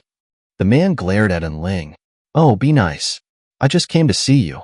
The sister-in-law quickly spoke up. That's right, in her memory, her brother had always been a very serious person, extremely strict with Ling, like a strict father, and her sister-in-law was the kind mother. The reason for this situation had to do with Ling's own family history. She was born into a big family, yes, a family-style business empire that still existed in modern society. The family was very wealthy, but this had nothing to do with Ling's family, because they were illegitimate children, to put it bluntly, children born to a mistress. Ling and her brother's mother had passed away from cancer without ever receiving a formal title, but the siblings were indeed part of the family. This also led to them being ridiculed by other siblings and cousins. Ling's father was not the head of the family, her grandfather was. She also had 2 uncles, 2 aunts, and a paternal aunt. The old man was very old, and the 5 brothers were fighting over the family property, so naturally, they had no time to take care of them. Ling's family history was truly magical. Even novel plots wouldn't dare to be written like this. Even Ling herself was shocked when she saw her family history. She could only say that she couldn't imagine how chaotic the world of the rich could be. As mentioned earlier, Ling's mother was a mistress, but her father had more than one mistress. He also had a 4th. The original wife was beaten to death by her father during a drunken rage, and now the 4th mistress was in charge. Her father had a total of 3 wives and 5 children. Her brother was 8 years older than Ling and was the 2nd child, while she was the 4th. Only the 2 of them were siblings from the same mother. As for why Ling lived with her brother, it started with her beastly father. He shouldn't be called a father. Perhaps stallion would be more appropriate. That's right, he once tried to violate Ling, his own daughter. That time, he almost succeeded. Fortunately, Ling's brother appeared in time, and the 2 of them got into a fight. How could a man in his 50s be a match for a man in his 20s? After that incident, her brother sued his father. At that time, he was already married, and the court awarded custody of Ling to her brother. Since then, the 2 of them broke away from the family and moved out. Therefore, her brother was not like a brother, but also took on some of the responsibilities of a father. It was inevitable that he would be strict with her. Right away, Ling muttered and closed her door. The voices of the 2 talking could be heard from outside, but most of it was work content, without a trace of useful information. She no longer deliberately tried to distinguish it, intending to rest. Since she couldn't find any loopholes in this family, she could only look for opportunities when she went to school tomorrow. But before she found any flaws, she had to try her best to maintain her persona in this world. She had a premonition that if she went against the natural order, something bad might happen. Of course, it was also possible that she, who was powerless, would be directly arrested as a mental patient. After settling down her good friend and replying to their messages, she also prepared to sleep. As for the messages from the simp, please, who would bother? After a night of silence, time quickly arrived the next day. The alarm clock on the bedside table rang on time, and Ling got dressed and prepared to go out. Today, she deliberately changed out of yesterday's clothes and took out a relatively normal set of clothes and pants from the closet to put on. At 7 o'clock in the morning, she pushed open the door and found that she was the last one to get up. Her sister-in-law had already prepared breakfast for the siblings, and Ling took the opportunity to hand over her phone. "I'm done eating." She pulled back her chair and said goodbye to the two of them, then hurriedly left in the room. The woman looked worriedly at the man opposite her. "Husband, Ling's state feels wrong. Is she too tired from studying? Please keep an eye on her studies these days. This sister really doesn't let people relax." The man also sighed. Perhaps it was only when facing his wife that the man would show a gentle side. The two of them exchanged a few sweet nothings. The man took his car keys and got up to leave for work. In the elevator, his gaze became sharp, as if he was thinking about something. "I hope it's not what I think." Chapter 174. The Survivor on the Rooftop. Arriving at school, everything was as she remembered. The food stalls at the entrance, the bustling crowd of people during the morning rush hour, and the congested streets all looked incredibly normal. It wasn't until Ling passed the security booth at the school entrance that she saw a familiar figure out of the corner of her eye. "That back. Suyu." Ling suddenly shouted, but the person didn't turn around. Soon, she realized that this was the same situation as with her best friend, Wang Rue. They just looked alike. But did Wang Rue really look exactly like Li Xinyue? Ling couldn't remember. At first glance, she even subconsciously thought that this was what the other person should look like. But what was going on with Suyu just now? She suddenly covered her head with both hands and squatted on the ground, her fingers tightly clutching her hair. She couldn't remember. She couldn't remember at all. It was only then that she realized that on her way here, she couldn't recall the faces of any of the pedestrians, including the people in the cars, not even one. These people were like faceless entities in her memory. "Hey classmate, are you okay? Do you want me to take you to the infirmary?" A girl's voice came from beside her. A passing student had noticed her strangeness and came up to ask about the situation. Ling's thoughts were pulled back to reality. "I'm fine." She stood up and was about to thank the girl, but the moment she saw her face, she froze. That was the face of a girl she had killed on the survival island. "Thank you for your concern." She turned back to look at the old gatekeeper in the security booth, and sure enough, it was also the face of someone she had killed. At that moment, she seemed to grasp something. She suddenly recalled that the homeroom teacher's face yesterday was also the same. No wonder there was always a sense of familiarity. She had originally thought it was because she had a deep impression of the homeroom teacher. Ling immediately slung her backpack over her shoulder and hurried towards the classroom. She had seen the face of every student she met on the way, and she could even encounter a second identical face. The only difference was that these people's heights and body types were not the same. Was this a loophole in the system, or was it intentional? Or was this the extent of what it could do with its capabilities? But there were so many survivors in the ocean world, it shouldn't have to resort to using the faces of strangers so easily that she could see through the flaw so easily. Everything was starting to become more and more bizarre. "Why are you so late today?" As soon as she sat down, Wang Rue's voice came from beside her. "I woke up late." Ling casually brushed it off. Fortunately, the two of them weren't desk mates, otherwise, it would be troublesome to deal with this girl. "The weather is so hot. Why are you wearing long pants? Skirts are inconvenient." Ling, you're very strange today." Wang Rue looked over with a hint of doubt in her eyes, starting to size Ling up and down. "My brother scolded me. I'm in a bad mood." Hearing this, the doubt in her eyes finally dissipated. "Oh, so that's it. It's okay, your brother is just like that. He doesn't know how to cherish the fairer sex at all." Dingling. The class bell rang, and Wang Rue finally got up and returned to her seat. A middle-aged man with a slightly bald head walked into the classroom. This was their math teacher. The man wore thick glasses and placed the textbook and lesson plan on the podium, and his face was none other than Chen Rui's. And Ling was already used to this. Because of her height, her seat had always been somewhat towards the back. After class was over, she hurriedly seized the opportunity when Wang Rui wasn't paying attention, and then got rid of her and left the classroom. In the school corridors, there was the sound of students' laughter everywhere, and the sight of girls holding hands going to the bathroom together. And in Ling's solitary behavior was naturally ignored. Because it was the north, there were no bathrooms in the hallways, only the classic dry toilets built inside the campus. Whether it was teachers or students, they had to come to this smelly place to be honest with each other. She didn't have any aversion to this.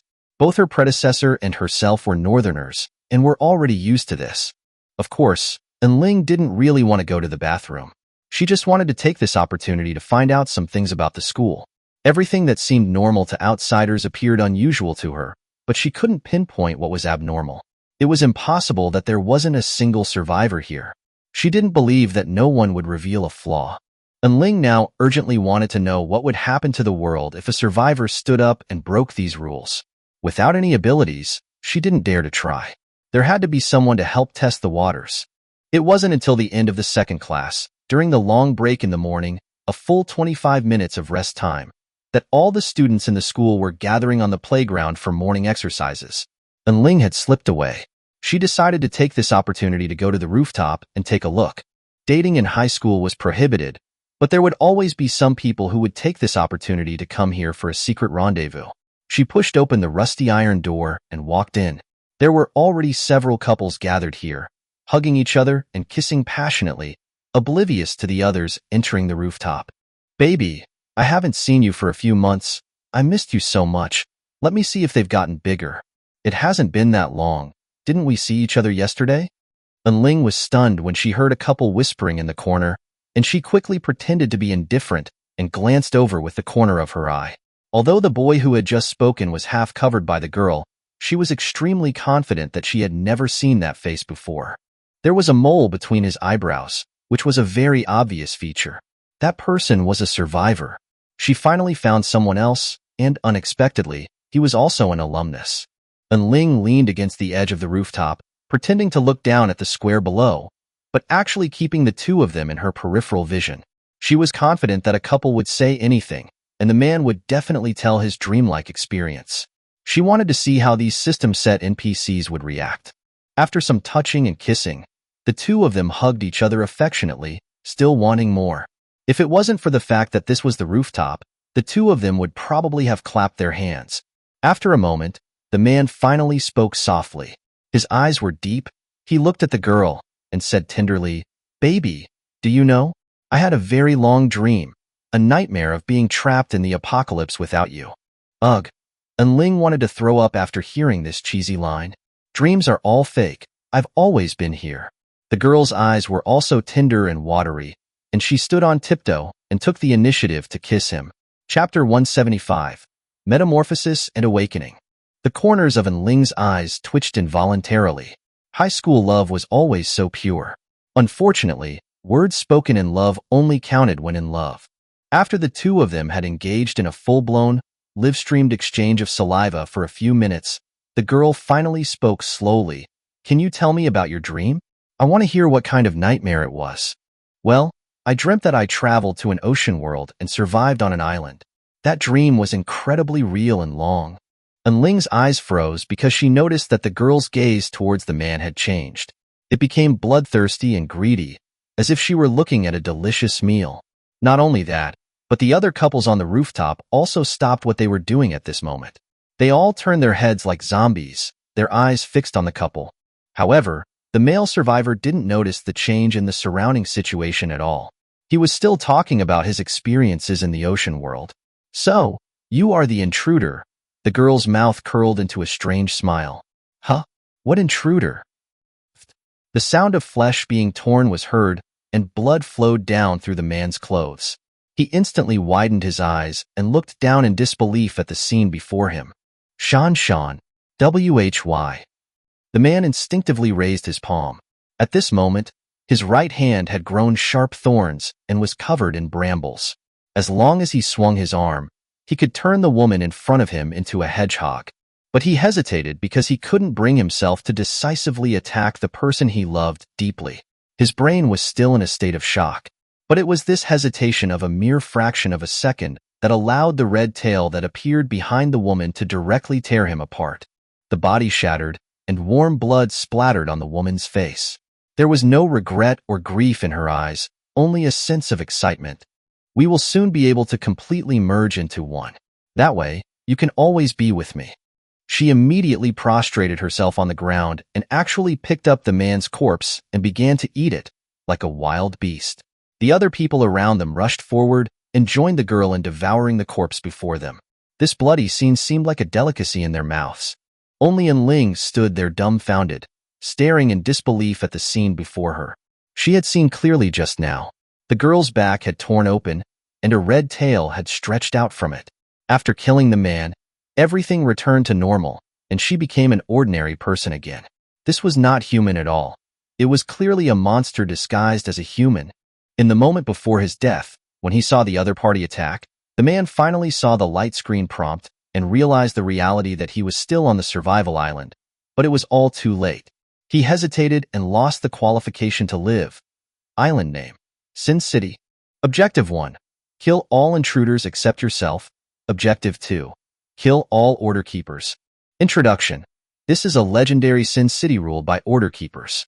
They possess incredible power and reject all outsiders. Remember, if you come here, you must strive to play your role well and never be discovered. Remark. Your identity is an intruder. Completing either task will allow you to leave the island. There is no time limit for this mission. Ling looked down, and the ring on her hand appeared again, and at the same time, the power in her body had safely recovered. Only she could see the prompts on the light screen. The man just now must have seen the light screen prompts before his ability was restored. Looking back, everything was really dangerous. If she had taken the initiative to break the rules, she would have probably been killed before her ability recovered. Even if she didn't die, she would be seriously injured, and it would be almost impossible to complete the subsequent tasks. What Ling needed to do now was not to figure out what the Order Keepers were. She took a step forward, waved her right hand, and a flying sword instantly flew out, intending to kill all the monsters in front of her who were gnawing on the man's corpse. However, just as the flying sword was about to kill the last woman, something unexpected happened. For tails grew out of her back, and her whole body was covered in thorns. She dodged Ling's sneak attack at an extremely fast speed. I didn't expect you to be an intruder too. Great. I'll be able to become even stronger soon. Jia. The woman supported herself with her 4 tails, and her whole body was suspended in the air like a spider. Instantly, several thorns shot out from her body and attacked Ling. This is the man's ability just now. Ling's expression became solemn as she realized. No wonder she had to eat the corpse. It turned out she could deprive the other party of their ability. Heh, then I'll give you a few more swords. The long sword flying in front of her instantly split into 7, like 7 bolts of lightning, and stabbed towards the woman. The 7 swords surrounded her, cutting off all her escape routes. The sword easily cut through the thorns and stabbed forward. The girl hurriedly used her tails to block, but blood splattered, and her proud red tails were severed on the spot. No! She screamed in despair, but unfortunately, the school's loudspeakers were playing music at this moment, and no one noticed her scream. The sword pierced her chest, and she lost all her strength, collapsing to the ground and completely ceasing to move. The long sword flew back into Ling's hand. She flicked it lightly to clean off the blood stains, and then the sword turned into a faint golden light and disappeared completely. She didn't bother with the corpses, but immediately left the rooftop and walked towards the classroom. It wasn't appropriate to stay here for long. Unless absolutely necessary, she didn't want to be discovered by these monsters. Back in the classroom, Ling quietly pondered the information she currently knew. After the rooftop incident, she summarized all the information. The system gave very few hints. Although it was difficult to understand, the choice for each task was not simple. First, the known information was that the survivors were the so-called intruders. They were hidden among these monsters, and if their abilities weren't awakened, they were completely the same as ordinary people. Killing them wasn't a problem, but how could she find them? As for the second task, The Order Keepers should be being similar to overlords on this island, and there were many of them. Moreover, the woman she had just killed could only be considered a small fry. Otherwise, if everyone in the entire city were Order Keepers, this would be a task that no one could complete. Since this was the case, it meant that the Order Keepers, like the survivors, were also hidden among these monsters. So, the problem returned to its essence. How should she find them? As Ling was thinking, the morning exercises were over, and the students began to return to the classroom to rest. At this moment, Wang Rui walked into the classroom, and Ling was shocked to discover a line of small golden letters floating above her head. Chapter 176. The Order Keeper appears.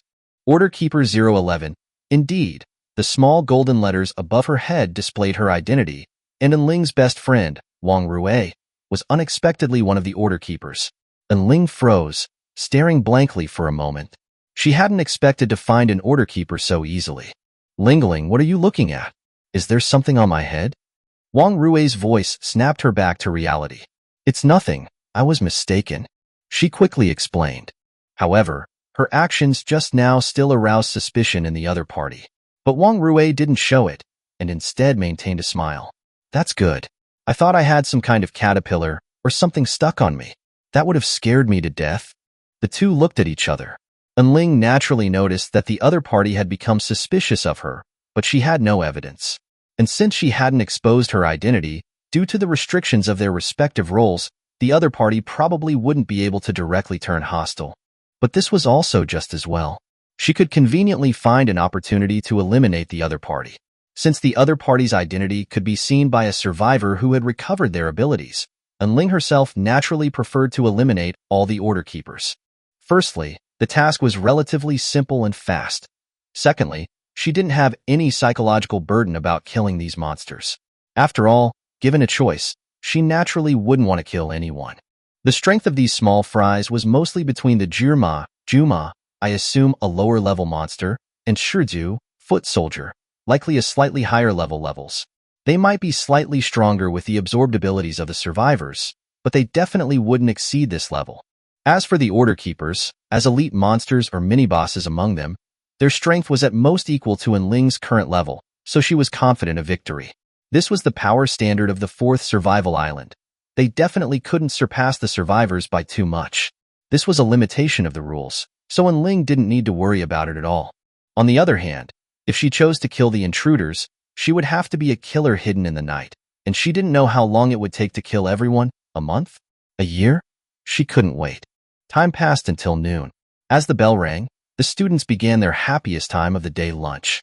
Although Ling was a day student, she still had to eat lunch in the school cafeteria every day, which also allowed her to observe whether there were any other Order Keepers in the school.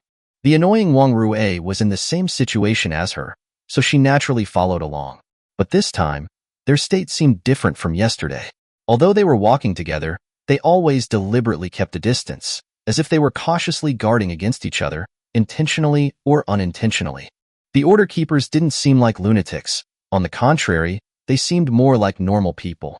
Ling kept observing the surrounding students, trying to see the golden words above their heads, but unfortunately, there was nothing.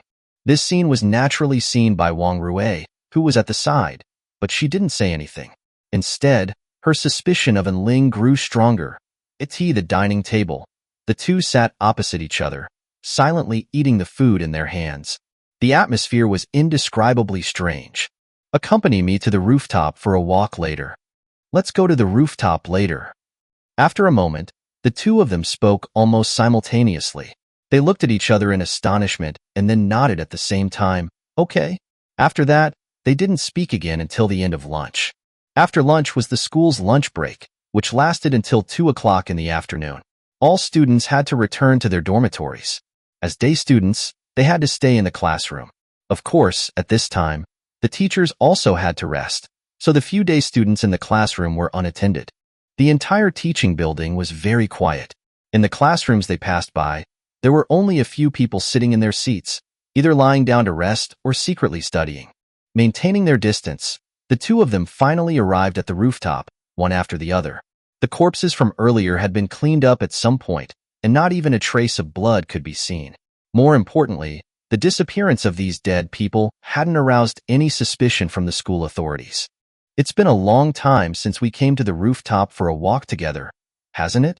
Wang Rui leaned against the wall, overlooking the scenery of the entire school and sighed, not caring about the scorching sun above her head. Maybe. And Ling looked at the other party's back and stood still. She was ready to make her move. Ling, you're an intruder, aren't you? Wang Rui's words suddenly made her freeze. She had thought that coming to the rooftop would be a sudden battle, but she didn't expect the other party to reveal her identity right away. Wang Rui turned around. Seeing that the other party didn't speak, she seemed to breathe a sigh of relief. Please don't admit it. Yes, I can see the words above your head. You're an order keeper. And Ling said coldly. Upon hearing these words, Wang Rui's body trembled, and she lowered her head. Ling, why did you admit it? Wouldn't it be good to live on with your current identity? She suddenly raised her head, her eyes slightly reddened, her emotions on the verge of losing control. She seemed to have made up her mind. No, you've been replaced. You're not my Ling. Sorry, I don't want to stay in this world.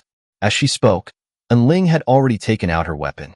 You are just a false world created based on my memories.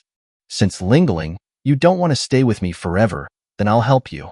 As she spoke, Wang Rui suddenly rushed forward, her raised palms transforming into a blaze of flames. Whoosh! A sword light whirled past, instantly breaking through the flames in front of her and stabbing straight at Wang Rui's throat. With a bang, the other party's flaming palm transformed into a giant monstrous fist, directly deflecting the flying sword. The burning palm opened, attempting to seize Ling. This monstrous palm was larger than the entire person, like a solid shield. Ling's sword flashed with golden light, and in the next second, several sword lights attacked, bypassing the other party's palm in an arc and stabbing directly at her body. Shoo! Blood splattered. Wang Rui ignored her injuries and charged forward, slamming her palm heavily against the door in front of her. With a boom, the wall shattered, and the resulting dust instantly filled the entire rooftop. She waved her hand abruptly, and the surrounding dust immediately dispersed, but the other party's figure was nowhere to be seen. Above, several sword lights attacked again, and Wang Rui immediately protected herself with her giant palm. With a puff, the entire palm suddenly separated from her body, and blood gushed out. When? Wang Rui looked back in astonishment, a relieved smile appearing on her face.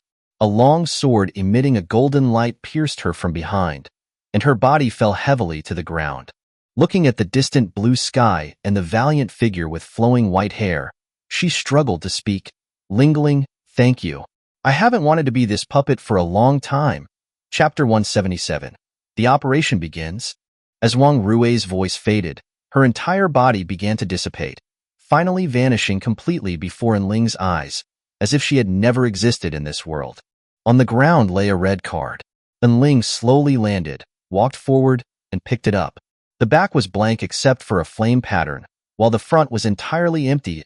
As she picked up the card, a sword pattern appeared on it. Special skill card. Flame. Description. After use, professional abilities will have inherent fire attribute damage, which can be changed according to the ability. There are such good things. Ling didn't hesitate and immediately chose to use it. She picked up her sword, and the next second, the blade ignited with flames. She swung it casually, the burning flames clinging to the blade as it traced a graceful arc. With a thought, the flames disappeared. Good. Flame enchantment? Huh? Although the increase in strength made Ling happy, it also undoubtedly sent another signal. Perhaps the Order Keeper's numbers represented their strength levels. And the first few might not be something that someone at the Zhushang, giant elephant, presumably a high power level could deal with. This might also be the reason why the Order Keeper's identities were transparent. And Wang Rui was only Order Keeper number 011, which meant that there were at least 10 other Order Keepers before her. These guys were too strong, but finding those survivors was extremely time-consuming. So what should she do? And Ling didn't know. She could only take things one step at a time for now. The strength of the Order Keepers remained to be seen, but she leaned more towards dealing with them first. Leaving the rooftop and returning to the classroom, there were still a few day students like her reviewing in the classroom, but they were all boys and she wasn't familiar with them. Seeing Ling enter the classroom, They only snuck a few glances at her with admiring eyes, but didn't show anything strange. Obviously, Wang Rui's death had completely disappeared from their awareness. This was perhaps the power of the Order Keepers, or perhaps the power of the system's rules. Time passed until school was dismissed in the afternoon. Classmates and teachers came and went, and no one found it strange that the figure in the front row seat had disappeared, even though her books were still there. And Ling finally escaped the boring classes of the day and left the classroom alone in silence. After leaving school, she didn't rush home. Instead, she wandered around the school. What she needed to do now was to play her role well while using her time as much as possible to find those Order Keepers. But a city was so vast that finding 10 people in it was as difficult as ascending to heaven. Wait, she couldn't find them, but what if she made them come to her? This was indeed a solution. And Ling immediately thought of an idea. I'm in the dark, the enemy is in the light, the advantage is mine. She decisively abandoned the idea of relying on luck to find the Order Keepers and turned around to go home. Why are you back so late today? The woman asked without turning her head, watching TV on the sofa. It was already getting dark, and Ling immediately turned to look at her sister-in-law. Phew, she breathed a sigh of relief. There were no golden words above the other party's head. I stayed late at school to study. She explained to the other party and let down her guard. Don't put too much pressure on yourself. Relax when you need to relax. The woman also got up and turned off the TV, preparing to cook. After putting down her school bag, Ling took her phone and retreated to her room. She glanced at the date. Tomorrow was Saturday. She decisively searched for a number from her memory. Soon, a name, and Tian, came into view. This was her second uncle's youngest daughter and Ling's only friend in the family. Compared to her own family, Tian's family was much better. Her second uncle was a devoted and monogamous man, his wife being his high school sweetheart. Loving his wife, he naturally also loved his children, especially Tian, his youngest daughter. She was very spoiled, like a little princess at home. The reason Ling wanted to find her was naturally to ask her to help mobilize the family's power. She couldn't go to her own father. He wouldn't help her, and she was also worried that she wouldn't be able to resist killing that bastard. As the call connected, a sweet female voice came from the other side. Sister Ling. Tian, there's something I want to ask you for help with. And Ling stood by the window, deliberately lowering her voice. What are you saying, sister? If Tian can help, I definitely will. It's not convenient to talk on the phone. Meet me at the usual place tomorrow. While asking for the other party's help, she naturally also had to confirm the other party's identity. This meeting was a must. Okay. Then, sister, remember to treat Tian to something delicious. Although Tian said that it was always she who treated Ling compared to Ling herself, this little princess had much more pocket money. The two chatted for a few more words before hanging up. Just then, dinner was ready. At the dinner table, there were still only the two of them. In Ling's impression, her brother was always very busy, and she was already used to it. 2 days was enough for her to completely immerse herself in this identity. Unless she brought it up herself, Ling was confident that no one would be able to see through her. After dinner this time, she returned to her room early and locked the door. Night was actually a good time for action, and she naturally didn't want to give it up. Time passed until late at night. After hearing her brother come home and waiting until the noises outside disappeared, Ling knew they had gone to bed. Both her brother and sister-in-law respected her privacy and would never easily enter her room. This was precisely why Ling dared to act boldly. She got out of bed in the dark, already changed into a set of black clothes. She tied up her hair, put on a black wig, and then a hat, covering all her obvious features. Ling opened the window and jumped out. Feeling the cool summer night breeze on both sides, her body fell downwards at an extremely fast speed. When she reached the second floor, a flying sword suddenly appeared beneath her feet, carrying her in a graceful arc before finally disappearing into the night sky. Even if she couldn't find the Order Keepers, wouldn't there be ordinary small fries? Based on past experience, these guys definitely provided experience points, and Ling naturally wouldn't miss the opportunity to become stronger. Chapter 178. Whose ability is this? At the entrance of a hotel, even late at night, the neon lights above continued to flicker. Since these monsters imitated humans, for these young people, this was just the beginning of their nightlife. Ling pushed open the door with an expressionless face. The blast of cold air that hit her face made her feel a chill, and the loud music inside filled her eardrums. A group of young men and women with brightly dyed hair and revealing clothes swayed wildly to the rhythm of the music. The lights pulsed, and a large amount of white confetti fell from above as they screamed excitedly. And Ling looked around. In the booths, drunken women lay unconscious in men's arms, their hands boldly reaching into their necklines. At the bar, men and women held their glasses and chatted and laughed, though the men subtly added some white powder to the drinks, unnoticed. From the restrooms, she even heard moans coming from the men's room.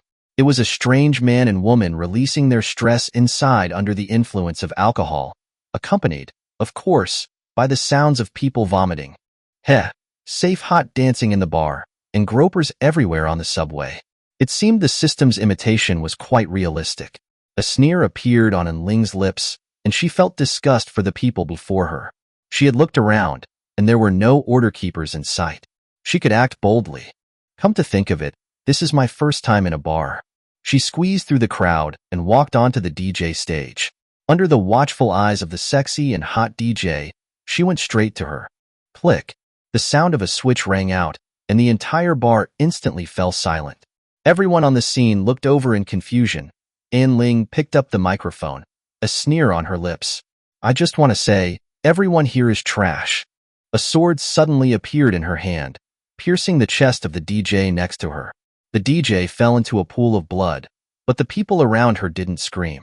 Instead, after a moment of stunned silence, they went completely crazy. She's an intruder. Kill her. I also want to become a new order keeper. Ha ha ha ha, I didn't expect her to be so arrogant. I actually have the chance to meet a living intruder. Her flesh is mine. The surrounding people instantly transformed into monsters. Some crawled on all fours, some tilted their heads back, and some directly turned into grotesque forms that were neither human nor ghost. That's more like it. At least I won't have any psychological burden killing you now. Looking at the swarming monsters, Ling wasn't panicked at all. She waved the long sword in her hand, and it instantly transformed into several sword lights swirling around her. Every monster that approached was easily killed in an instant. Sword light raged, crisscrossing the bar at will. None of these monsters could withstand a single blow from her sword, all of them instantly killed. Soon, the monsters at the back realized something was wrong. This intruder was too strong. This wasn't something they could handle at all. Some of them made up their minds and immediately decided to escape or bring more people.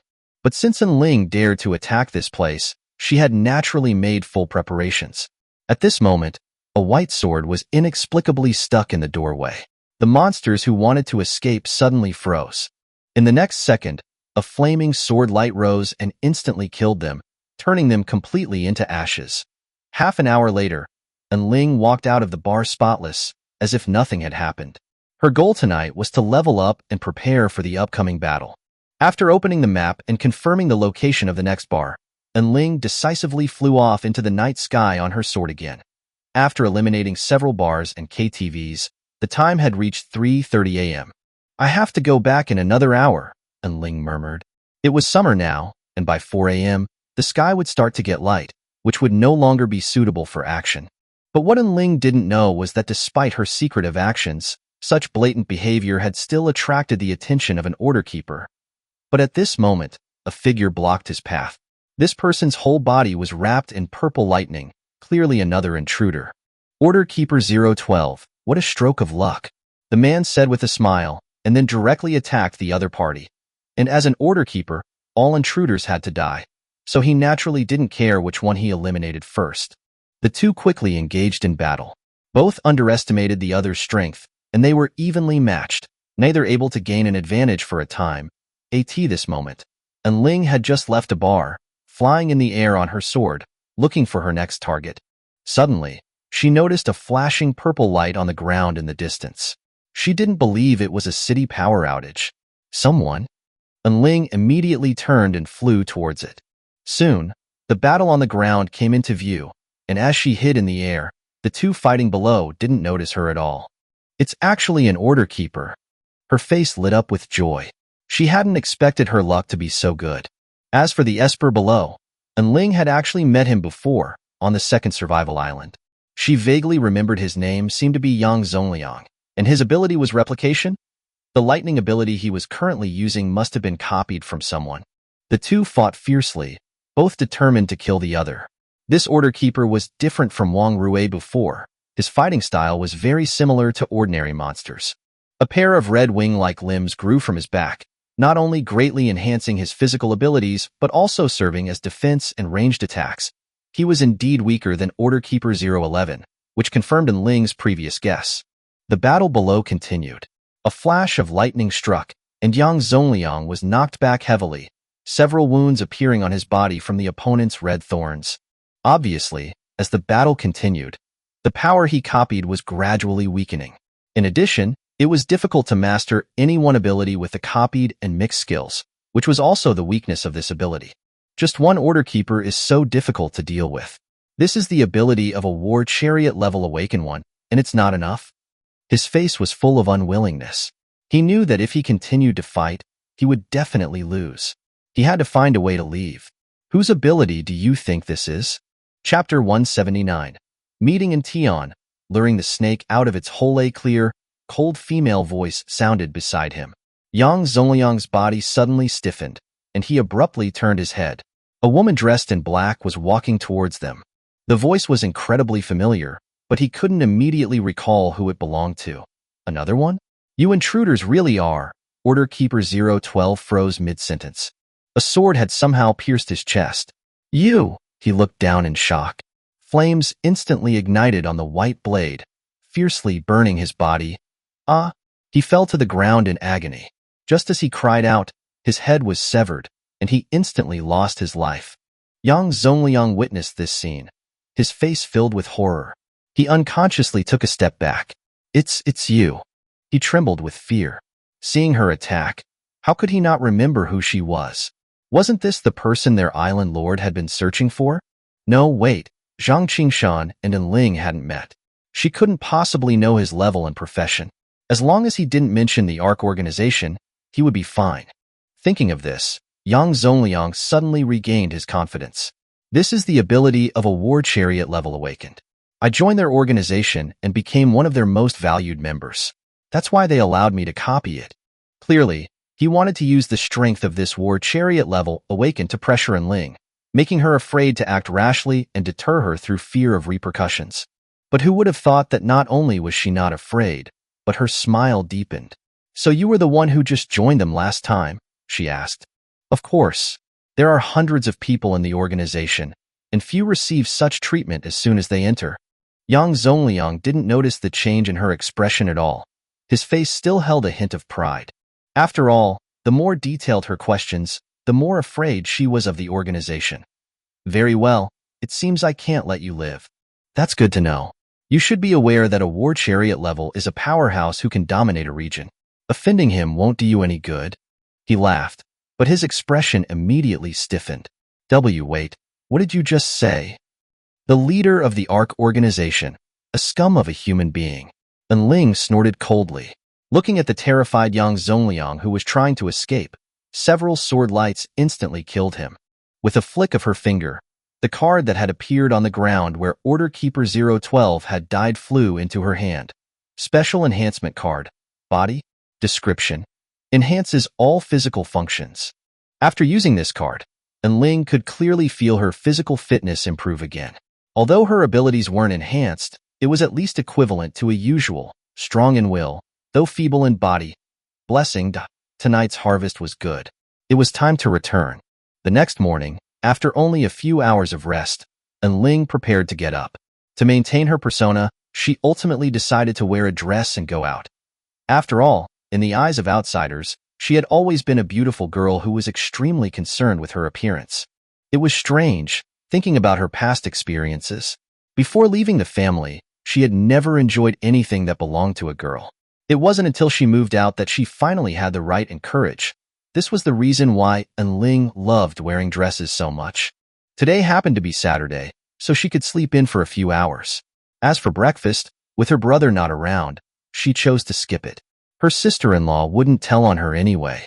Close to 9 a.m., Ling finally left the house and headed to the milk tea shop where she had arranged to meet in Tian. It wasn't a high-end place, but it was a place they had frequented before. She sat by the window. The sun was shining brightly outside, and the air conditioning was running inside. She ordered 2 fruit teas and waited quietly for Tian to arrive. Soon, a figure with white hair appeared outside the window. The girl was wearing a light-colored camisole, revealing her long legs, and wearing a pair of light blue flip-flops as she walked towards the shop. Even without makeup, her delicate features combined with her figure made her a rare beauty in the eyes of others. From afar, she was already waving to Ling. The 2 figures with white hair were particularly eye-catching in the crowd. But this was due to genetics. Being from a large family, no one deliberately dyed their hair black. The moment Ling saw her, she unconsciously breathed a sigh of relief. There were no golden words above Tian's head, which meant she wasn't an order keeper. This way, she could safely entrust the matter to her sister. She entered the shop and walked directly towards Ling's table. Look at you. Our great beauty going out so casually? Ling tried her best to imitate her previous tone and manner of speaking when communicating with her. Tian picked up the fruit tea on the table and took a big gulp. Oh, I was too lazy to put on makeup. Besides, you've seen me like this before, sister. The 2 sat in the corner and reminisced. The customers in the shop occasionally glanced at them. The young master and miss of the family actually come to this kind of small place? Don't mention it, their genes are really good. Their looks alone surpass most people. These people whispered about them. In their eyes, it was as novel as seeing a rich second generation eating at a street stall, let alone 2 beautiful women. Ling naturally heard their conversation, but she didn't care at all. Being the center of attention wasn't a new experience for her. At this point, she planned to tell Tian about her plan, and of course, in the other party's eyes, it was just a small favor. Tian, there's a mentally ill person at our school recently. He keeps shouting about wanting to go back. He loves the ocean or something, and he goes crazy, holding a knife, threatening to kill people when pushed. She deliberately lowered her voice and leaned closer. I heard he's already killed several people. Ah. And Tian was stunned. That's terrifying. Sister, you're okay, right? What about the police? Aren't the police doing anything? I'm fine, but you know the school. They don't want any scandals, so they've suppressed the matter and plan to handle it internally. Ling sighed. I want Tian to help me send this to the news agency and expose them online. Okay, leave it to me.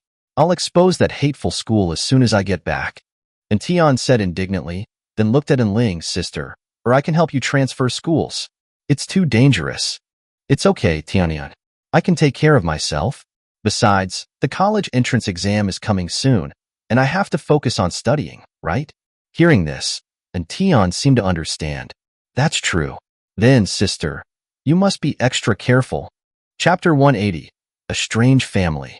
Watching Tian gradually disappear into the distance, Ling also got up and left the milk tea shop. The 2 pieces of information she had Tian reveal might not be understood by ordinary monsters, but they would definitely attract the order keepers. Even if they knew it was fake, they would definitely understand that the person behind it was hiding in the school. This was a provocation from an intruder, and someone would definitely take the bait. In addition, Ling also applied for alternate accounts on various social media platforms, spreading some key information. Most importantly, she used her own pocket money to buy trending topics. It was all fake anyway, and she couldn't take the money with her. Coupled with Tian asking her father for help, the matter quickly spread online. After all, the map only covered one city, not the entire country, so it spread quickly. This also confirmed her previous guess. This world had limits. Ling didn't go home but went to the school instead. She wanted to lie in wait there. If there were too many of them, she would just pretend to be an ordinary person. The order keepers wouldn't be able to discover her. She could advance or retreat. The risk was small, and moreover, killing each order keeper would make her stronger. The school Ling attended was the key high school in the city. Although there were weekends off every week, there were still many students from the county, countryside, and even other cities attending the school. They didn't have time to go home on weekends, but they could get their phones and could only move around within the school. Therefore, even on weekends, the school wasn't empty, just that most of the students were gathered in the dormitories. The rooftop was the best place for a fight, but monitoring the entire campus from there was too obvious. The order keepers weren't fools, so she chose a classroom on the first floor, sat by the window pretending to read, and kept a close eye on the school gate. Time passed until the afternoon. During this period, Ling stayed there without moving. Although not many people entered or exited the school gate, there were still quite a few, but she didn't see a single person with golden words above their head. Am I that unlucky? Do I really have to fight a protracted war? Although there were no results, she still didn't give up. This island was completely different from the previous islands. Here, she couldn't see other survivors and didn't know if she had any teammates. It was like fighting alone. Perhaps most of the survivors had already died the moment they regained their abilities, or perhaps they chose to stay here. Just then, a white figure walked through the school gate. He was wearing sportswear, his hands in his pockets, and a slight smile on his face. The moment Ling observed him, his eyes also met hers. The two looked at each other, and in the next second, the man's figure instantly disappeared. She decisively jumped up from her seat and retreated, and the man's figure appeared on the desk she had just been sitting at. With a bang, the desk shattered. The man turned around with a smile. Yo, long time no see, you little bastard. And Zay, I think you're courting death. Ling stared at him coldly but didn't attack because he wasn't an order keeper. But the teleportation just now was clearly an ability, which meant he had consumed a survivor. That depends on whether you have the strength. And Zay snorted coldly. I've already found out that you asked Tion to spread the news, and you happen to be here. Could it be that you're the intruder? Heh, you're not even an order keeper. I don't know what gives you the courage to come here and die. Ling dropped the act and simply admitted her identity. Ha ha ha ha ha ha ha. And Zay suddenly threw his head back and laughed, covering his face. I wonder what Lin's expression would be if he knew that the sister he'd always protected was an intruder. I'm really looking forward to it. In the next second, his figure disappeared and instantly appeared in front of Ling, throwing a punch at her. Bang! The fist struck a white long sword. Ling took a step back, and a sharp sword light followed closely behind. Zay blocked with both hands, the collision with the blade creating sparks. He flipped backward in a strange posture and landed on the desk behind him, looking down at her. No wonder you're so arrogant. You've got some skills. But it's more fun to conquer a woman like this. He shook his hand and rolled up his sleeves, seemingly ready to get serious. I've wanted to sleep with you for a long time. If it weren't for Lin, you would have become my plaything long ago. Now let me see who else will help you. And Zay teleported and attacked again. Ling immediately blocked him, several sword lights flying out, attacking everything around them indiscriminately. With her ability sensor, she could accurately predict his position. At this moment, she immediately waved her hand and slashed. A flame flashed, instantly forming an arc-shaped slash in the air that went straight for him.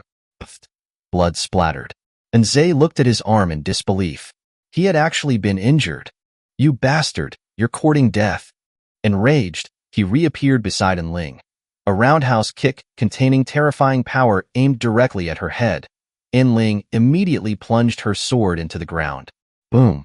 Terrifying flames erupted from around her, instantly filling the entire classroom. A snow-white long sword flew out from the flames and stabbed directly at Zay's chest. Although his roundhouse kick dispersed the flames in front of him, Ling was already gone. What? Sure. Several flying swords attacked from all directions, completely piercing his body. Zay was filled with disbelief, his entire body covered in burn marks from the flames. This was the strongest intruder he had encountered since gaining his ability, and it just happened to be someone he hated.